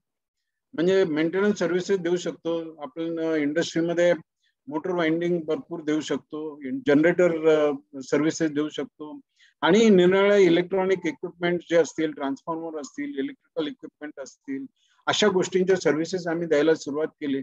आणि तुम्हाला सांगतो मला 2 वर्षात इतका छान अनुभव मिळाला की बऱ्याचशा इंडस्ट्रीजने माझ्यावर रिलायबिलिटी म्हणजे एक शिक्का मारला की तुम्ही यांना जॉब द्या, तुमची जॉब परफेक्ट होईल, तो काहीच प्रॉब्लेम नाही आहे. त्यानंतर आमचे एक मित्र होते सिमेंट्स मध्ये, त्यांनी मला आता सिमेंट्स 1981 मध्ये नाशिकला येणार होती. त्यावेळेला त्याने सांगितलं अरे तुम्ही काही काम कराल का. मी म्हटलं करू ना. मग त्यानंतर आम्ही मोटर वाइंडिंग बिझनेस मी माझ्या भावाला दिला आणि इलेक्ट्रिकल कॉन्ट्रॅक्टिंग सुरू केलं ऍक्च्युअल मध्ये. त्यावेळेला मला सिमेंट्सची पार्ट जॉब मिळाली, म्हणजे पूर्ण नाही मिळाली, पण सिमेंट्स प्लांट इन्स्टॉलेशन मध्ये काय असतं हे मला त्यावेळेला पहिल्यांदा कळालं. आणि मी कॉन्ट्रॅक्टर लायसन्स घेतलं, जॉब्स केल्या, हा एक वेगळा कॉन्फिडन्स असतो. माझा त्या फील्डशी काही संबंध नव्हता, तरी पण मी ती जॉब केली. हा एक मला त्यांनी जे धैर्य आणि हिंमत दिली, त्यामुळे त्यांचे सिमेंटचे मी बाकीचे 3-4 प्रोजेक्टचे कामं केले. त्यांचं मोठं गोव्याला मेडिकल डिव्हिजन आहे, त्या संपूर्ण प्लॅन्टचं मी काम केलं. जवळजवळ 1.5-2 वर्ष काम चाललं. त्याच्यानंतर त्यांचं सिमेंट ऑटोमोटिव्ह डिव्हिजन आहे, त्यांचंही काम केलं. आणि त्याच्यामुळे मला ज्या नाशिकच्या बऱ्याचशा इंडस्ट्रीजची जी कामं मिळाली, त्यामुळे मला एक म्हणजे विश्रांती हा प्रकारच नव्हता, इतके कामं होते. आणि एक त्यातून मग असं एक झालं की गव्हर्नमेंटची काही कामं केल्यानंतर असं वाटायला लागलं की गव्हर्नमेंटची कामं नकोतच आपल्याला, कारण त्याच्यातून फक्त फ्रस्ट्रेशन येत गेलं. भ्रष्टाचार इतका प्रचंड होता की मला तो, मी कधी इंडस्ट्रीमध्ये भ्रष्टाचार नव्हता आणि नॉमिनल काहीतरी असायचं गिफ्ट वगैरे, that is a different part. परंतु गव्हर्नमेंटमध्ये पैसे दिल्याशिवाय तुम्हाला कुठल्याही प्रकारचं बिल होत नाही, म्हणजे मेजरमेंट होत नाही, काहीच होत नाही. हे मला वाटतं पवार साहेबांनाही अनुभव आला असेल त्याचा. परंतु मला त्यातलं इतकं फ्रस्ट्रेशन आलं की मी त्या दिवसापासून कॉन्ट्रॅक्टिंग लाईन बंद करून दिली आणि म्हटलं आता आपल्याला कॉन्ट्रॅक्टिंग लाईन करायचीच नाही. मग करायचं तरी काय, तर करायचं तर मग आपण काहीतरी प्रोडक्शनचं करायचं. मग प्रोडक्शन मध्ये काय करायचं, तर माझ्याकडे इलेक्ट्रिकल मध्ये आम्ही कॉन्ट्रॅक्टिंग मध्ये पॅनल मॅन्युफॅक्चरिंग करायचो, निराळे कंट्रोल पॅनल्स बनवायचो. परंतु त्याच्यातूनही बऱ्यापैकी इन्व्हेस्टमेंट होती, म्हणून मी म्हटलं आपण एक छोट्या इन्व्हेस्टमेंटचा प्रॉडक्ट घेऊया. आम्हाला केबलचे टर्मिनल्स खूप लागायचे कॉन्ट्रॅक्टिंग मध्ये, इतक्या केबल्स लेईंग करायच्या, त्याचे कनेक्शन करायचे. मग त्यावेळेला मग आम्ही म्हटलं की चला आपण एक एजन्सी घेऊया नाशिकमध्ये, म्हणून आम्ही नाशिकमध्ये एजन्सी घेतली. आणि त्या एजन्सी मधून असं कळलं की याला ट्रिमेंडस मार्केट आहे. एक सप्लायर 3-3 महिने ऍडव्हान्स पैसे देऊन सुद्धा मटेरियल सप्लाय करत नव्हता, म्हणून आम्ही मग ते म्हटलं आपण का नको बनवायला, म्हणून आम्ही ते बनवायला सुरुवात केली. आणि त्यातून एक असं ऐकायला मिळालं, म्हणजे आता त्यावेळेला मी नाशिक इंडस्ट्रीशी पण असोसिएटेड होतो, त्यातून एक्झिबिशनचं तिथे बऱ्यापैकी इंट्रोडक्शन व्हायचे.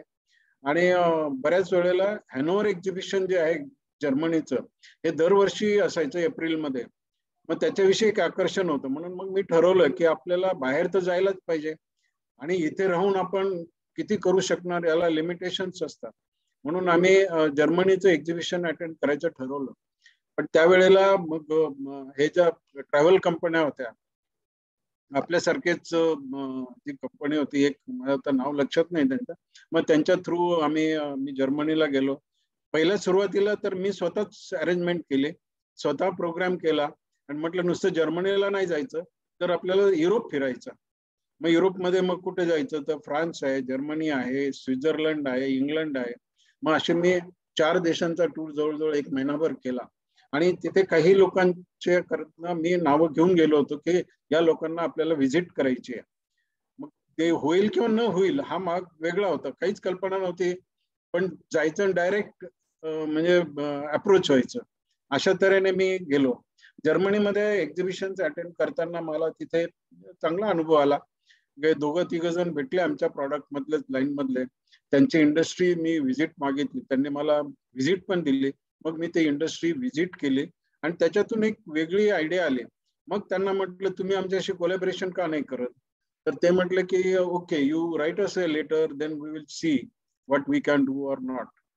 नंतर मग तिथे म्हणजे आपल्याकडे इंडियात परत आल्यानंतर मी त्यांच्याशी करस्पॉन्डन्स केला. मग ते त्यावेळेला टूल्स आणि डाईस जे होते, ते टूल्स आणि डाईस ते मला ऑफर करत होते. पण मग मी म्हटलं हे एवढं आपण कॉस्ट द्यायची आणि पैसे आणायचे कुठून, एवढे पैसे टूल्स अँड डाईस त्यांच्याकडनं इम्पोर्ट करायचे. तर मग मी म्हटलं हे काय आपल्याला जमणार नाही, त्यामुळे आपण स्वतःच काहीतरी डेव्हलपमेंट करू. म्हणून आम्ही जे MSEB ला साधारणतः जे टर्मिनल्स लागतात ॲल्युमिनियमचे, ते बनवायला सुरुवात केली. त्याच्यातून असा अनुभव आला की आपण आणखीन बरेचसे काही प्रॉडक्ट बनवू शकतो. मग ते आम्ही बनवायला सुरुवात केली. आणि मग दुबईला जायचं कसं, तर त्यावेळेला हे एक्झिबिशनचं व्हिजन हे डोक्यात होतंच, म्हणजे की हे व्हिजन केल्याशिवाय, आपण बाहेर पडल्याशिवाय आपल्याला काहीच कळणार नाही. बाहेर काय चाललेलं आहे, मार्केट कसं आहे, टेक्नॉलॉजी कुठे आहे, टेक्नॉलॉजी कशी डेव्हलप होऊ शकते, ह्या गोष्टी आपण जोपर्यंत बाहेर जात नाही, त्या लोकांशी कॉन्टॅक्ट करत नाही, संवाद साधत नाही, तोपर्यंत बाहेरचा अनुभव तुम्हाला येणार कसा. मग आम्ही ते करायला सुरुवात केली. आमचा एक मित्र होता नाशिकचा, तो काहीतरी स्टेशनरी वगैरे पाठवायचा आणि दुबईला असं जायला मिळत नाही तुम्हाला सहजासहजी. तिथे व्हिसा आपल्याला इथून मिळत नाही, तो व्हिसा तिथून दुबईहून किंवा या बहारीन ह्या लोकांना जिथे तो कोणी असेल हॉटेलवाला असेल तर त्यांनी तो प्रपोज करावा लागतो आपल्याला, तर व्हिसा मिळतो आणि तो व्हिसा आपल्याला एअरपोर्टवर दाखवावा लागतो. असं तर डायरेक्ट आता दुबई एम्बसी आहे, जसं जर्मनीचा व्हिसा, जर्मनीमध्ये आपण इथल्या जर्मनी एम्बसीमध्ये गेलो तर आपल्याला व्हिसा मिळतो की तुम्ही जाऊ शकता किंवा नाही जाऊ शकत, जे काय असेल ते. परंतु दुबईचा व्हिसा असं, दुबईची एम्बसी नाही आणि व्हिसा पण मिळत नाही. तिथून कोणीतरी पवार साहेब बरोबर आहे की नाही, दुबईचा व्हिसा मिळतो का असं आपल्याला? नाही मिळत. तो दुबईचा व्हिसा तो हॉटेलवाल्यांनी प्रपोज करावा लागतो आपल्याला, किंवा तिथे कोणी जो आपला माणूस असेल त्याने तिथे पैसे भरायचे आणि व्हिसा काढायचा. असं मग मी आमच्या मित्रांना विनंती केली की अरे आपल्याला दुबईला जायचं आहे, काय करायचं आहे? तो म्हणे एक काम कर, मी आमचा एक सप्लाय, माझा क्लायंट आहे, मी त्याला सांगतो तुम्हाला व्हिसा पाठवून द्यायला. मग तो व्हिसा आम्ही घेतला आणि मी एक दुबईची ट्रिप केली. त्यावेळेला एक 4-5 दिवसाची ट्रिप केली.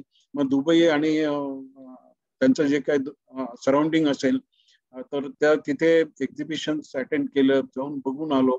आणि बघितल्यानंतर मग तिथे कसं करता येईल फक्त विजन आली, बाकी काहीच नाही आलं.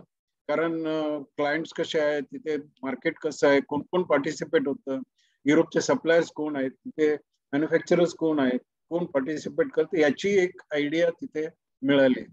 त्याच्यानंतर मग आपल्याला काय करता येईल म्हणून इथे आल्यानंतर आम्ही ते करायला बघूया म्हटलं, सुरुवात केली.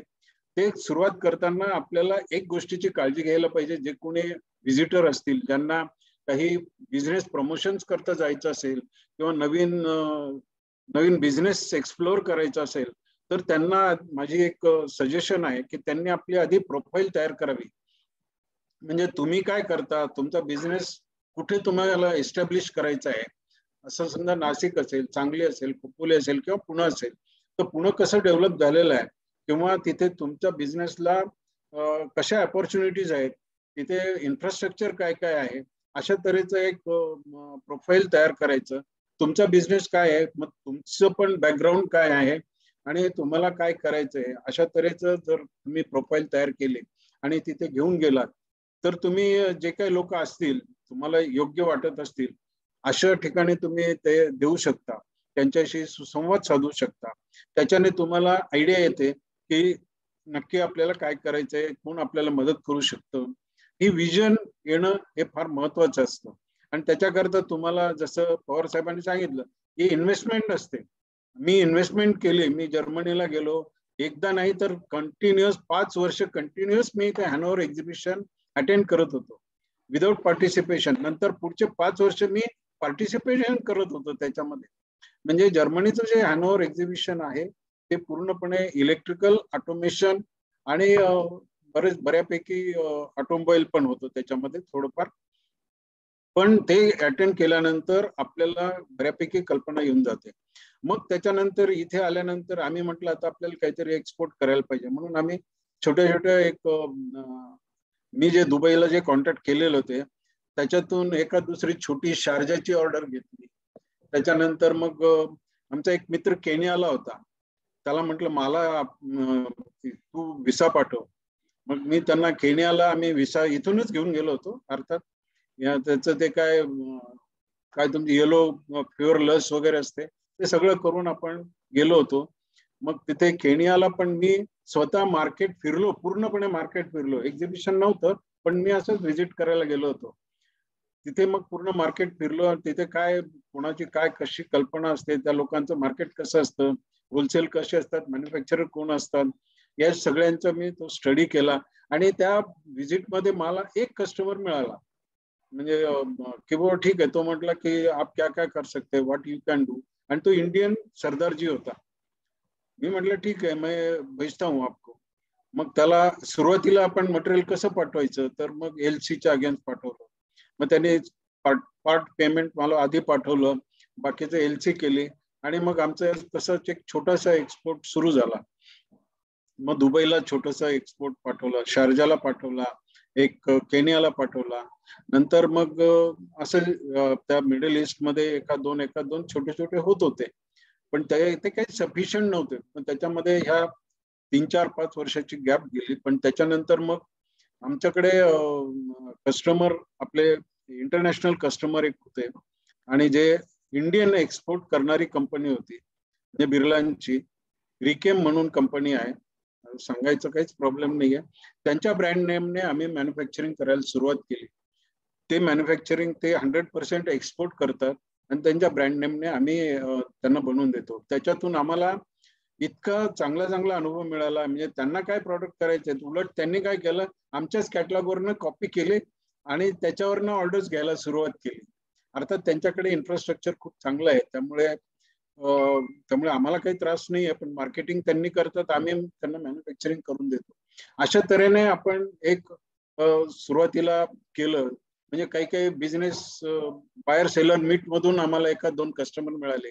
त्याच्यातला आणखीन एक अनुभव शेअर करायचा म्हणजे मी साधं हे आपलं MSMEचं जे एक्झिबिशन असतं मुंबईला, त्यांच्या त्या साकीनाक्याला एक एक्झिबिशन त्यांनी घेतलं होतं. 15,000 रुपये त्याचा फक्त मला चार्ज होता. परंतु तुम्हाला सांगतो त्याच्यातून मला एक नॉर्वेचा कस्टमर मिळाला होता.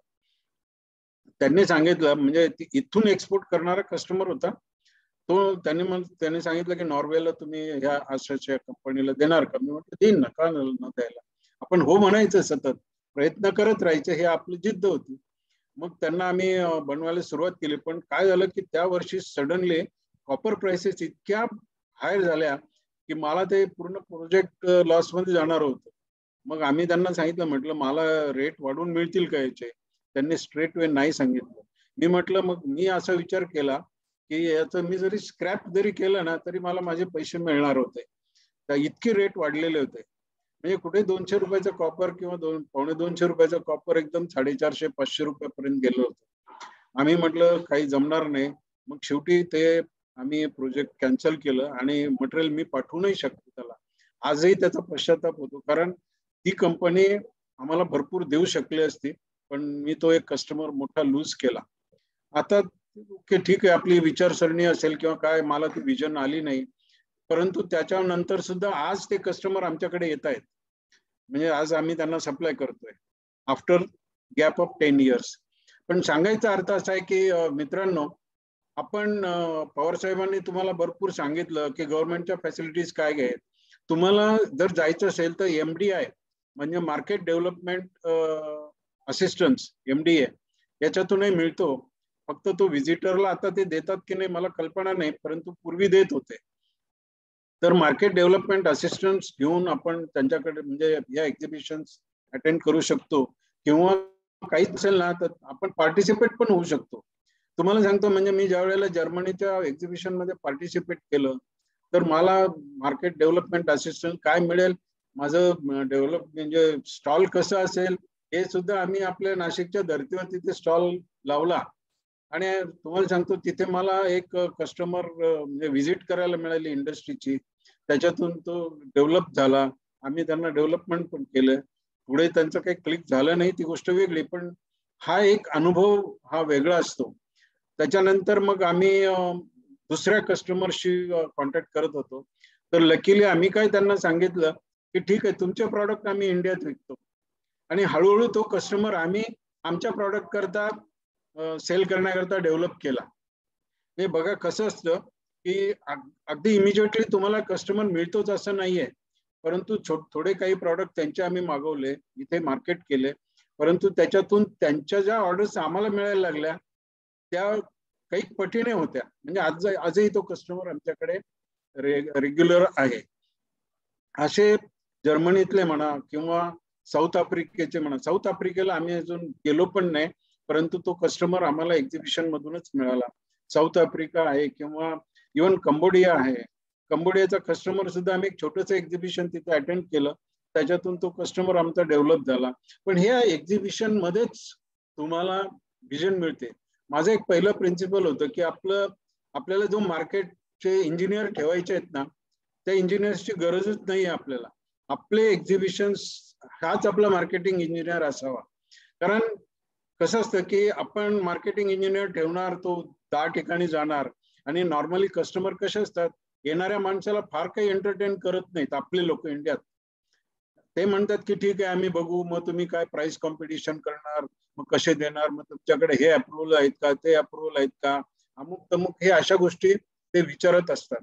मग त्याच्याकरता आपण काय करायचं, तर बाहेरच्या कस्टमरना अट्रॅक्ट करण्याकरता तुम्ही एक्झिबिशन्स मध्ये पार्टिसिपेट करा आणि ऑटोमॅटिकली तुम्हाला कस्टमर्स मिळतात. हळूहळू डेव्हलप होतात. सडनली ओव्हरनाईट काही कुठल्याही गोष्टी डेव्हलप होत नाहीत. पण आज जसं सांगितलं त्याप्रमाणे इंडियातले काही कस्टमर आणि बाहेरचे आमचे जवळपास 40-50 देशामध्ये आमचे प्रॉडक्ट जातात. म्हणजे जो सुरुवातीला एक 8 वर्षापूर्वी माझा सेल हार्डली 50-60 लाखाचा असेल, तो आता आम्ही जवळजवळ 25 ते 30 करोड पर्यंत आमचा सेल होतो. म्हणजे ह्या छोट्या प्रॉडक्टचा, though it is negligible product price wise म्हटलं तर, तरी पण आमच्या दृष्टीने we are very very happy with the development. आजही आमचे नवीन नवीन कस्टमर डेव्हलप होत आहेत. आम्ही US करता एक मोठा कस्टमर डेव्हलप करतोय आणि आता आमचे त्यांचे ऑलरेडी प्रॉडक्ट डेव्हलप पण झालेले आहेत, त्यांनी अप्रूव्ह केलेले आहेत विशेष म्हणजे. आणि त्यांनी आम्हाला असं सांगितलंय की already you open up a company in US where we will get just in time service अशी असते JST. तर आम्ही प्रॉडक्ट तिथे ठेवायचे आणि ते प्रॉडक्ट केव्हाही त्यांनी ऑर्डर दिले की ओव्हरनाईट आम्हाला त्यांना सप्लाय करता येतील अशा तऱ्हेची ती व्यवस्था असणार आहे. तर असे आमचे डेव्हलपमेंट चालू आहेत. परंतु हे सगळं सांगायचा उद्देश म्हणजे एक्झिबिशन्स अटेंड करणं, मग ते दिल्लीचं असो किंवा आम्ही दिल्लीच्या एक्झिबिशन्स मध्ये पार्टिसिपेट केलं. आम्ही इलेक्ट्रामामध्ये नेहमी पार्टिसिपेट करत असतो. इलेक्ट्रामा म्हणजे इलेक्ट्रिकल कॉन्ट्रॅक्ट इमाचं जे एक्झिबिशन होतं IEEMA, त्याच्यात पार्टिसिपेट करत होतो. म्हणजे इव्हन पुण्याचे जे कॉन्ट्रॅक्टरचं एक्झिबिशन असतं त्याच्यात करतो. काही असे बऱ्यापैकी एक्झिबिशन्स आम्ही अटेंड केलेत, पार्टिसिपेट केलेत. ही पार्टिसिपेशनची कॉस्ट जी आहे ना, ही तुमची बिझनेस इन्व्हेस्टमेंट असंच धरायचं, कारण त्याच्यातून तुम्हाला इमिजिएट काही रिटर्न मिळतीलच असं नाहीये. परंतु ज्या काही 1-2 एन्क्वायरीज मिळतील आपल्याला, त्या एन्क्वायरीज मधून तुम्ही तुमचा बिझनेस डेव्हलप करू शकता. आणि ह्या एक्झिबिशन्स मध्ये तुम्हाला निराळे प्रॉडक्ट बघायला मिळतात.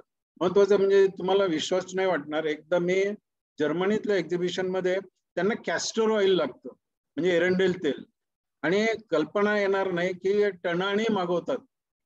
मी म्हटलं आपल्याकडे कॅस्टर ऑइल आपण काही त्याला किंमत देत नाही किंवा कशालाच वापरतो ते, पण तिकडे इतकी मोठी रिक्वायरमेंट आहे.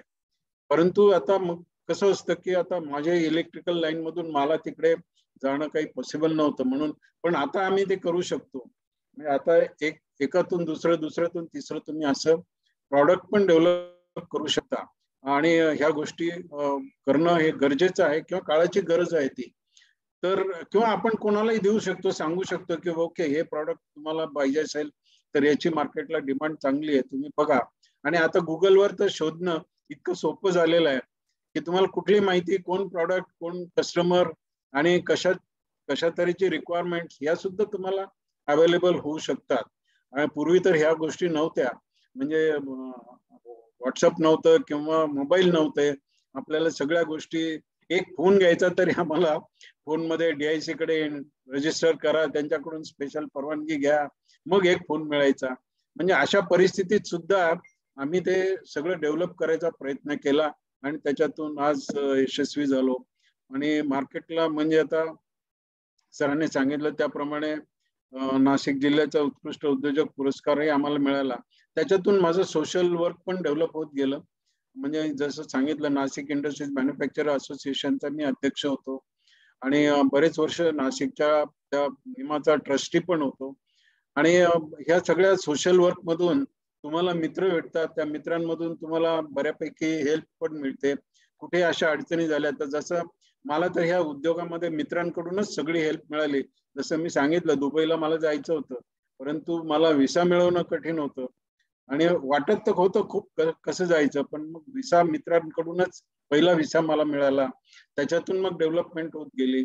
तसं हे म्हणजे आपण जोपर्यंत जितकं सोशल राहू ना, तितकं सोशल मधून तुम्हाला ती डेव्हलपमेंट मिळत जाते, गायडन्स मिळत जातो किंवा चर्चेतून तुम्हाला क्ल्यू मिळत जातात आणि त्याच्यातून तुम्ही कसं डेव्हलप व्हायचं हा तुमचा अनुभव तुम्ही शेअर करायचा असतो आणि ओके घ्यायचा असतो. संधी जसं मंदीतून संधी डेव्हलप मिळतोय, आता तुम्हाला वेळ मिळाला तर तुम्ही त्या गोष्टी करू शकता.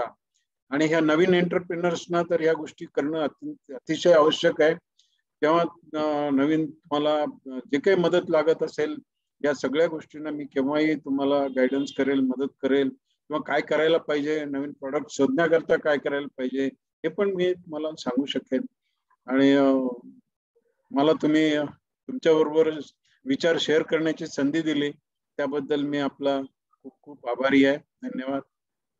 आणि आज मुख्य म्हणजे पवार साहेबांशी कॉन्टॅक्ट झाला त्याचाही आनंद होतो. धन्यवाद पवार साहेब. Okay sir, thank you very much.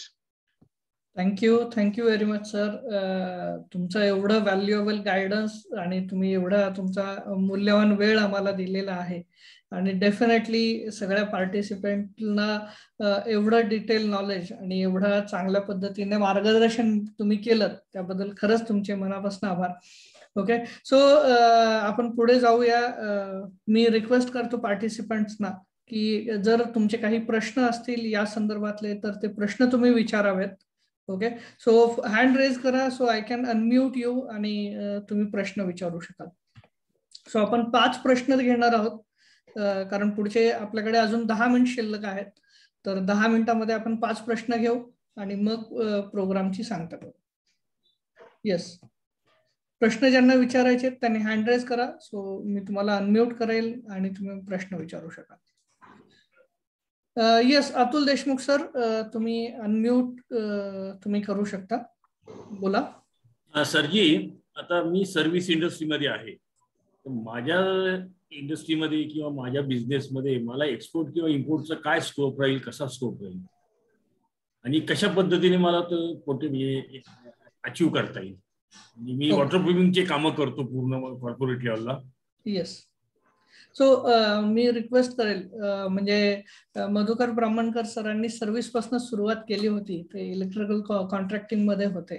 So त्यांचा जो प्रवास आहे तो प्रवास आपण ऑलरेडी ऐकलाय. तरी पण मी सरांना रिक्वेस्ट करेल की सरांनी या विषयावर बोलावं. मला असं सांगायला लागेल की ज्यांनी विचारलेलं आहे तुम्ही कुठल्या प्रकारची सर्व्हिस करता? सर्व्हिस नाही, मी वॉटरप्रूफिंगचे कामं करतो. कुठले? वॉटरप्रूफिंग, वॉटरप्रूफिंग करता. तुम्हाला आधी विजिट तर करायला पाहिजे. मला एक चायनामध्ये मी गेलो होतो त्यावेळेला मला फार चांगला अनुभव आला. आपले मुंबईचे एक सप्लायर होते, ते मार्केट काय करायचे माहितीये, जे फॉल सिलिंगचं मटेरियल असो, वॉटरप्रूफिंगचं मटेरियल असो, ते तिथून चायनाहून इम्पोर्ट करायचे. तिथे व्हिजिटला गेले होते ते. त्यांना दिसलं की हे इम्पोर्ट आपल्या इकडे खूप चांगलं चालू शकतं आणि ते चांगले इम्पोर्टर झाले आणि इकडे बॉम्बेला ते विकायला लागले. He is one of the best supplier असं होऊ शकतं. आता तुम्ही वॉटरप्रूफिंग मध्ये निरनिराळे कंपाऊंड्स असतात, निरनिराळे केमिकल्स असतात. हे तुम्हाला डायरेक्ट सोर्स कसा मिळू शकेल, आधी सोर्स बघा, त्याच्यानंतर मग तुम्ही मॅन्युफॅक्चरिंग मध्ये सुद्धा जाऊ शकता. की आपल्याला आधी मार्केट बघणं. आता तुमच्याकडे मार्केट तुमच्या हातात आहेच, ऑलरेडी तुम्ही कॉन्ट्रॅक्टिंग करता म्हटल्यावर, बरोबर आहे. मग ते मटेरियल, रॉ मटेरियल तुम्हाला कुठून मिळू शकतं आणि त्याच्यामध्ये क्वालिटी कशा चांगल्या मिळू शकतात, त्याची ती प्राइस कशी तुम्ही कमी करू शकता किंवा लोकांना कशा प्रकारे सर्व्हिस देता येईल, हे तुम्हाला एक्झिबिशन्स अटेंड केल्यानंतर तुम्हाला ते गाईड मिळू शकतो किंवा विजन मिळू शकते थोडक्यात म्हणजे. बरोबर. आणि त्याच्यात निरनिराळ्या प्रकारचं आता मार्केटमध्ये नवीन काय मटेरियल आलेलं आहे, नवीन कुठला पेंट आलेला आहे, तर साधा पेंट लावून सुद्धा तुम्ही वॉटरप्रूफिंग करू शकता का वगैरे, ह्या गोष्टी तुम्हाला बाहेर गेल्यावर बघायला मिळतील. कदाचित इथे कसं असतं, आपलं लिमिटेड फील्ड असतं आणि एखाद्या एशियन पेंटने आणलं किंवा अरे हा पेंट आहे किंवा अमुक वॉर्निश आहे, एवढंच आपण बघू शकतो. परंतु बाहेर गेल्यानंतर एक वेगळं नवीन काहीतरी डेव्हलपमेंट आपल्याला बघायला मिळते. ते तुम्ही इम्पोर्ट केले तर तुम्हाला इथे आणून करू शकता किंवा त्या कंपनीशी टायअप करू शकता. राईट सर, या, थँक्यू सर. आणि विशेष अतुल सर तुम्हाला सांगतो की आपल्या या टूर मध्ये 11 उद्योजक असे आहेत जे रिअल इस्टेटशी रिलेटेड आहेत. अच्छा, हा, 50 पैकी का?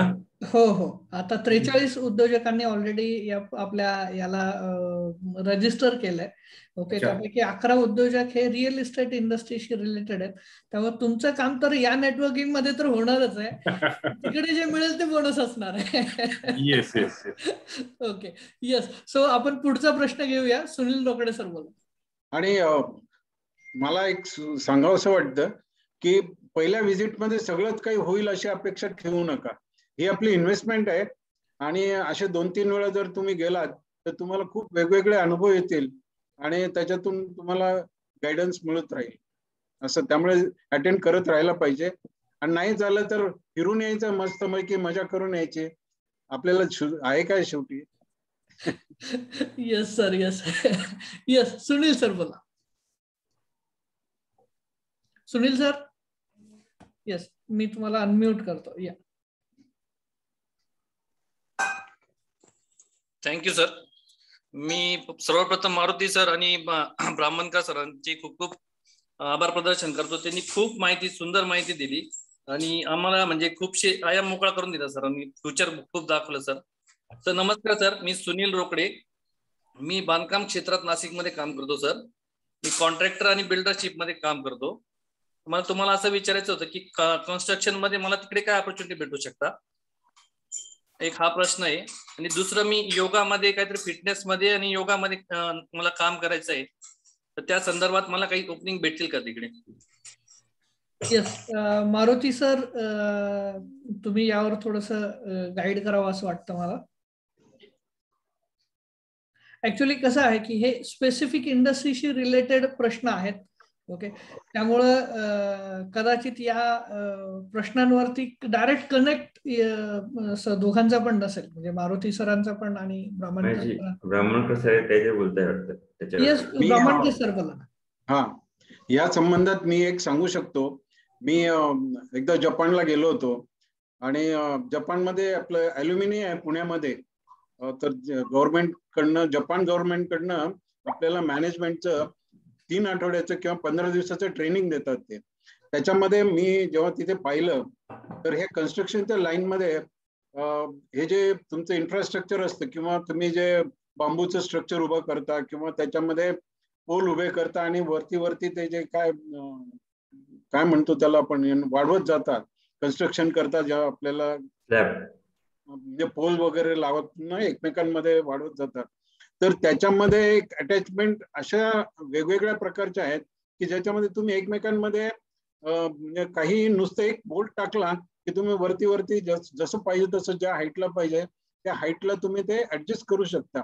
असे जरी तुम्ही ते बनवलेत ना तरी सिव्हिल लाईन मध्ये, म्हणजे जशा तुमच्या कन्स्ट्रक्शन प्लेट असतात तसं हे कन्स्ट्रक्शनचे जे पिलर्स असतात, काय म्हणतो आपण त्याला, बाजूच्या बांधकामाकरता काय म्हणतो त्याला आपण, ते स्कॅफोल्डिंग. हा, स्कॅफोल्डिंग जे करतो त्या स्कॅफोल्डिंगला खूप स्कोप आहे. तुम्ही ते जर केलं तर तुम्हाला त्या कन्स्ट्रक्शन लाईन मध्ये, तुम्ही कन्स्ट्रक्शन लाईन बंद करून मॅन्युफॅक्चरिंग मध्ये याल, असं पण आहे. त्याच्या व्यतिरिक्त दुसरं म्हणजे आता ह्या कन्स्ट्रक्शन लाईन मध्ये निराळे सिव्हिलचे जे इक्विपमेंट आहेत त्या इक्विपमेंट मध्ये तुम्हाला चान्स मिळू शकतो. त्याच्याकरता तर तुम्हाला चायनामध्ये जरी व्हिजिट केले ना तर तुम्हाला तिथे पण चांगला गायडन्स मिळू शकतो. चायनामध्ये गांजोव एक्झिबिशन असतं, गांजोवचं, तिथे पण बऱ्याच प्रकारचे इक्विपमेंट असतात. म्हणजे तुम्हाला मॅन्युफॅक्चरिंग मध्ये जायचं असेल तर, म्हणजे एक्सपोर्ट करता किंवा तुम्हाला लोकल मध्ये सप्लाय करायचं असेल तर अशा आयडियाज भरपूर आहेत, ज्या आयडियाज मधून तुम्ही छोटे मोठे इक्विपमेंट तयार करू शकता आणि विकत घेऊन त्याची कॉपी जरी केली तुम्ही तरी सुद्धा तुम्हाला खूप काही संधी मिळू शकते. Over. Yes, thank you sir, thank you very much. Yes Maruti Pawar sir, you can add something. मी हे सांगू इच्छितो की कोणतीही कॅटेगरी असो किंवा कोणताही बिझनेस असो, बाहेर आपल्याला ऑपॉर्च्युनिटी तो नक्कीच आहे. आता महेश सर लवकरच जसे WTCच्या रूपा मॅम येणारच आहे मार्गदर्शन करायला. सर्व देशाशी त्यांचं कनेक्ट आहे थ्रू गव्हर्नमेंट, म्हणजे वर्ल्ड ट्रेड सेंटर. आणि याच्यामध्ये अगदी म्हणजे कामवाले जसे ड्रायव्हर असेल, कपडे वॉशिंग करणार ड्राय क्लिनर असेल किंवा अजून कोणत्याही प्रकारचे बिझनेसमॅन असतील, त्यांना सगळ्यांच्यासाठी ऑपॉर्च्युनिटी आहे. फक्त आपल्याला अशा टाईपचे सेमिनार, एक्झिबिशन अटेंड करणं गरजेचं आहे. सिव्हिल रिगार्डिंग जसं सर विचारत होते त्याच्यामध्ये असं आहे, आता स्टीलमध्ये आपण बेंडिंग करतो इथे आणि त्याच्यासाठी तार लागते किंवा त्याच्यामध्ये स्टील वेस्टेज होत. तर आजकाल TMT बार किंवा हे आपले जे सळ्या आहेत यांना थ्रेडिंग करून त्याला निपल पण येत आहेत, म्हणजे न्यू टेक्नॉलॉजी आहे. परत त्याच्यावर कोटिंग पण येतंय. आज लो निकल मध्ये अँटी कोरोजन स्टील म्हणून ते पण डेव्हलप होत आहे. म्हणजे स्टीलमध्ये आज तुम्हाला जर 15 वर्ष 20-25 वर्ष जर त्या स्टीलचं लाईफ असेल तर तुम्हाला 100 वर्षापर्यंत स्टील पण आता हे करू शकतो. कारण ह्या कॅटेगरीमध्ये मी विमानाच्या पत्र्यापासून ते जहाजाच्या पत्र्यापर्यंत कोणतेही स्टील कोणतेही ग्रेड जर तुम्ही विचारलं त्याचं प्युरिफिकेशन करायची प्रत्येक टेक्नॉलॉजी किंवा प्रत्येक त्याचा फॉर्म्युला माझ्याकडे आहे. त्यामुळे स्टील रिगार्डिंग असेल, तुम्हाला वुडनला रिप्लेसमेंट, आता वुडन जंगल तोडू नका म्हणून म्हणजे इन्व्हायरमेंटल जसं असतंय, इको फ्रेंडली तुमच्या आता जे हे जे फ्लॅश येतात किंवा रॉ मटेरियल येतं त्याच्याकडून लाईट वेट ब्रिक्स हाय स्ट्रेंथवाल्या त्या मिळतात. ह्या सगळ्या टेक्नॉलॉजी आपल्याला मिळू शकतात. त्यामुळे सर्व्हिस सेक्टर असू द्या, मॅन्युफॅक्चरिंग असू द्या किंवा ट्रेडर असू द्या, यांना म्हणजे एक्सपोर्टसाठी खूप चांगली ऑपॉर्च्युनिटी आहे. आणि आज म्हणजे व्हेरी प्राऊडली सांगतो, USA मध्ये अशी कंडिशन आहे की त्यांच्याकडे आता काम करायला कोणी नाही. म्हणजे एवढं त्यांची टेक्नॉलॉजी किंवा अपग्रेड झालं. आज आपला भारत देश असा एक सेकंड नंबर, बिकॉज आपल्याकडे पॉप्युलेशन भरपूर आहे. तिथं सेल्फ सर्व्हिस करावी लागते. काही लोक अगदी हाय स्टँडर्ड ग्रेडची लोक पण तिथं आता पेट्रोल पंप किंवा हॉटेलमध्ये काम करतात, बिकॉज सॅलरी वेजेस किंवा अर्निंग जास्त आहे पण लोक जे मॅन पॉवर म्हणतो ती कमी आहे. मग अशा कोणत्याही गोष्टीचा आपण ओव्हरऑल सगळीकडून म्हणजे संधी घेतली पाहिजे. आणि अशा एक्झिबिशन मधून आता हे दुबईचं जे एक्सपो 2020चं हे जे आता होत आहे फेब्रुवारी 22 मध्ये, ते खूपच मोठं आणि सगळ्यासाठी खूप ऑपॉर्च्युनिटी. गेले 4-5 वर्ष झाले लोक काम करतायत. मी लॉकडाऊनच्या अगोदर दुबई व्हिजिट केली होती, त्यावेळी त्यांचं डेव्हलपिंग चालवलं होतं. म्हणजे मोठे कन्स्ट्रक्शन असतील किंवा खूप मोठे असे ट्रेड असतील, ते सगळे डेव्हलपमेंट करतायत. तर खूप चांगली संधी आहे आणि अशा माध्यमातून आपल्याला म्हणजे प्रत्येकाला ऑपॉर्च्युनिटी मिळू शकते. Yes sir, thank you very much. So Sunil sir, तुम्ही जर आपला जो व्हिडिओ व्हायरल होतोय इंडियन पवेलियनचा, त्यात तुम्ही बघाल तर इंडियन गव्हर्नमेंटनी योगासाठी खूप जास्त इम्पॉर्टन्स दिलेलं आहे. इवन तिथे योगासाठी विशेष सेल पण त्यांनी क्रिएट केलेला आहे. आयुर्वेद आणि योगा याला आपलं इंडियन गव्हर्नमेंट खूप चांगल्या पद्धतीने प्रमोट करत आहे सध्या. सो इट्स 8:30, 8:30 ऑलरेडी वाजलेले आहेत. So we are going to conclude this session. पण त्याआधी मी खरंच मारुती पवार सर, ब्राह्मणकर सर, मी तुमचे खूप खूप धन्यवाद देतो की तुम्ही अगदी तुमच्या म्हणजे आजचा खरं तर इंडस्ट्रियल ऑफ असतो. ब्राह्मणकर सर आपल्या नाशिकमध्ये, इवन पवार सर अजूनही ऑफिसमध्ये बसलेले आहेत. खास ह्या सेमिनार अटेंड म्हणजे या सेमिनारसाठी त्यांनी म्हणजे ऑफिसमध्ये ते थांबले प्रॉपरली देता यावा यासाठी. सो मी तुमच्या दोघांची खूप खूप आभार मानतो.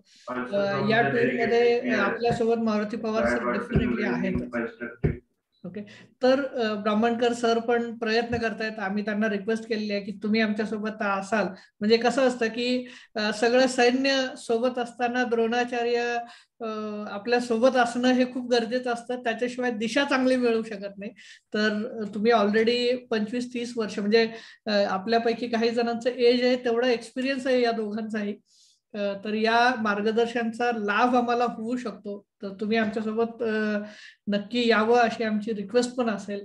आणि आज जो तुम्ही आमच्यासाठी वेळ दिला, भरभरून मार्गदर्शन केलं, त्याबद्दल मी खरंच म्हणजे ते असं शब्दात बोलून ते ऋण काही फिटणार नाहीये. ते कायमस्वरूपी राहणार आहे आणि असंच राहावं आमची इच्छा आहे. कारण हे संबंध अगदी लॉंग टर्म आपल्याला खूप बेनिफिशियल असणार आहेत प्रत्येकासाठी.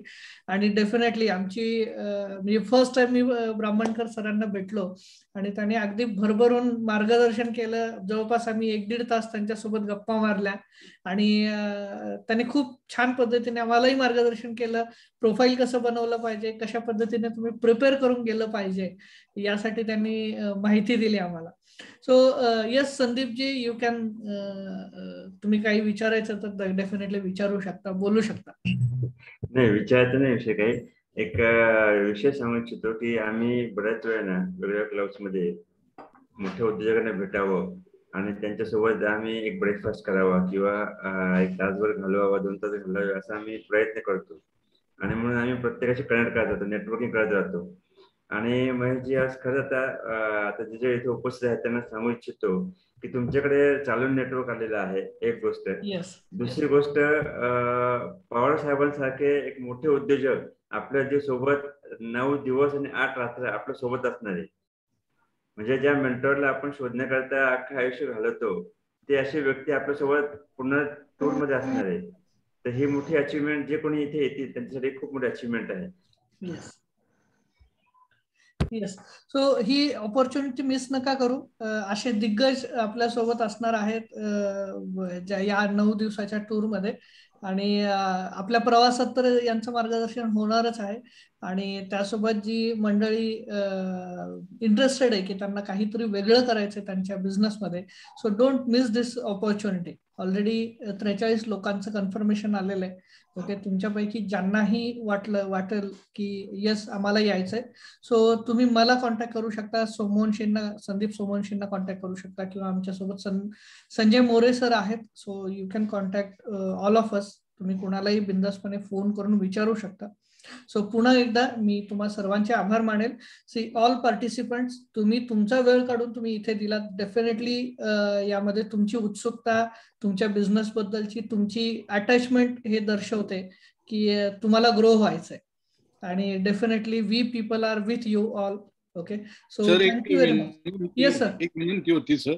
येस बोला ना. नाही सर, मी एक विनंती करतो की आता तुमचं तर नेटवर्किंग खूप मोठं आहे, तर याच्यामध्ये जेवढी लोक तुमच्याकडे असतील त्यांची क्वेश्चनरी जर बनवली तर जे येतील ते बरोबरच आहे, त्यांना तर गोल्डन संधी मिळणारच आहे. पण जे नाही येणार त्या भावंडांना पण आपण मार्गदर्शनासाठी त्यांचे काही क्वेश्चन आता विचारू शकतो आपण, आणि तशी एक प्रश्नावली क्वेश्चनरी तुम्ही एक तयार करावी जेणेकरून सगळ्यासाठी ती बेनिफिट होईल. येस सर, डेफिनेटली खूप चांगलं सजेशन्स आहे. सो ज्यांनाही कोणाला काही प्रश्न असतील त्यांनी मला व्हॉट्सअप करा, मला ते सगळे प्रश्न पाठवा. सो हे रेकॉर्डिंग आपल्याला असणार आहे. This recording I am going to upload on YouTube, so it's available for everyone.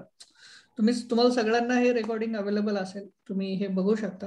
Okay, फक्त इथून पुढचे जे सेशन्स आहेत ते सेशन्स आपले जे काही पार्टिसिपंट आहेत स्पेसिफिकली त्यांना फोकस करून आपण वर्कआउट करतो आहे. त्या पार्टिसिपंटसाठी पुढचे सगळे सेशन अवेलेबल असणार आहेत.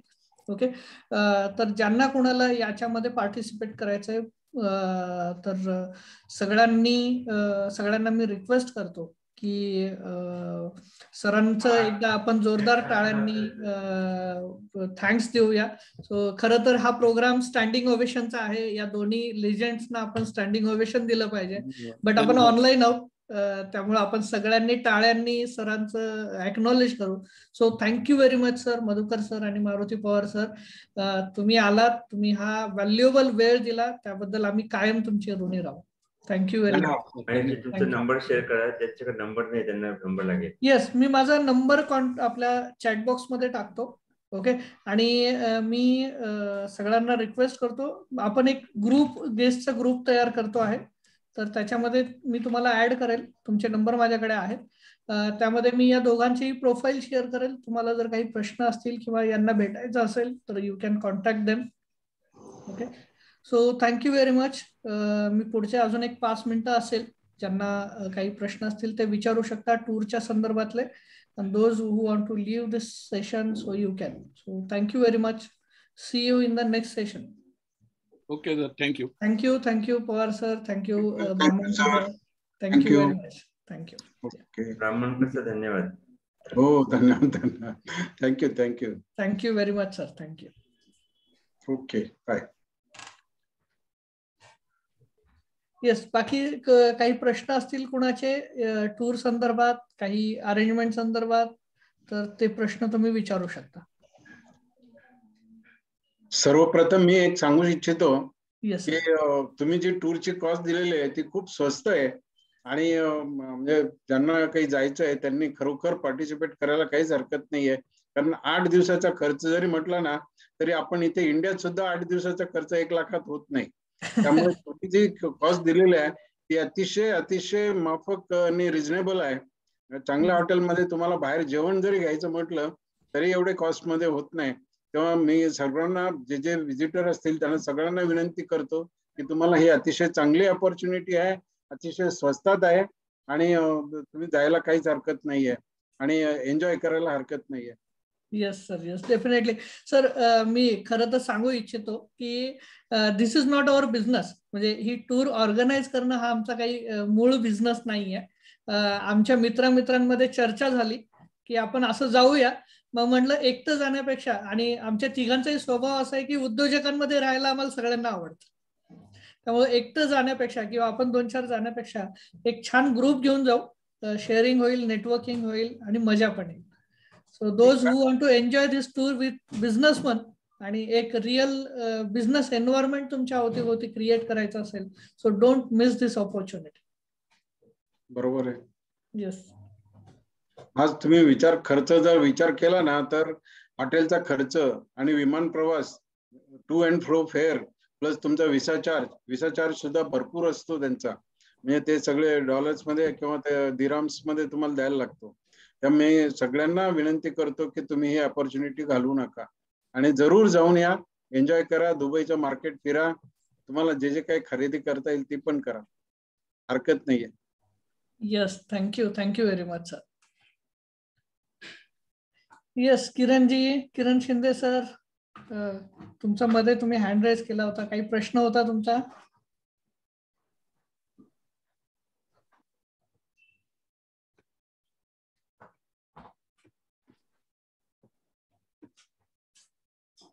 Okay, so we are going to conclude this session. Thank you very much. Good evening, good night, all of you. Yes, Kiran ji बोला. मी ऑटोमोबाईल रिलेटेड पार्ट्स बनवतो. ऑटोमोबाईल रिलेटेड असतात का, म्हणजे जे 2 दिवसाचं एक्झिबिशन आहे? हा, तुमचा आवाज कट झाला. क्लिअर तुम्ही मेसेज टाकता का मला? आय थिंक नेटवर्कचा काहीतरी इश्यू आहे. आवाज ब्रेक झाला. किंवा व्हिडिओ ऑफ करून तुम्ही बोला, कदाचित आवाज येऊन जाईल.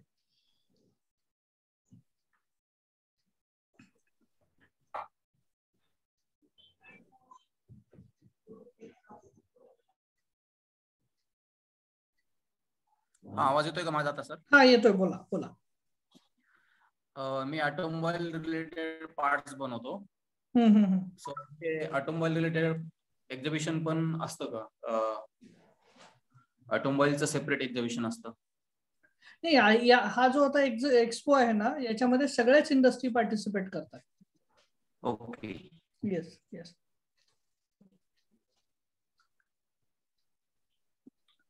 Okay, so thank you very much. See you. Good night. See you in the next session. Thank you very much. Thank you.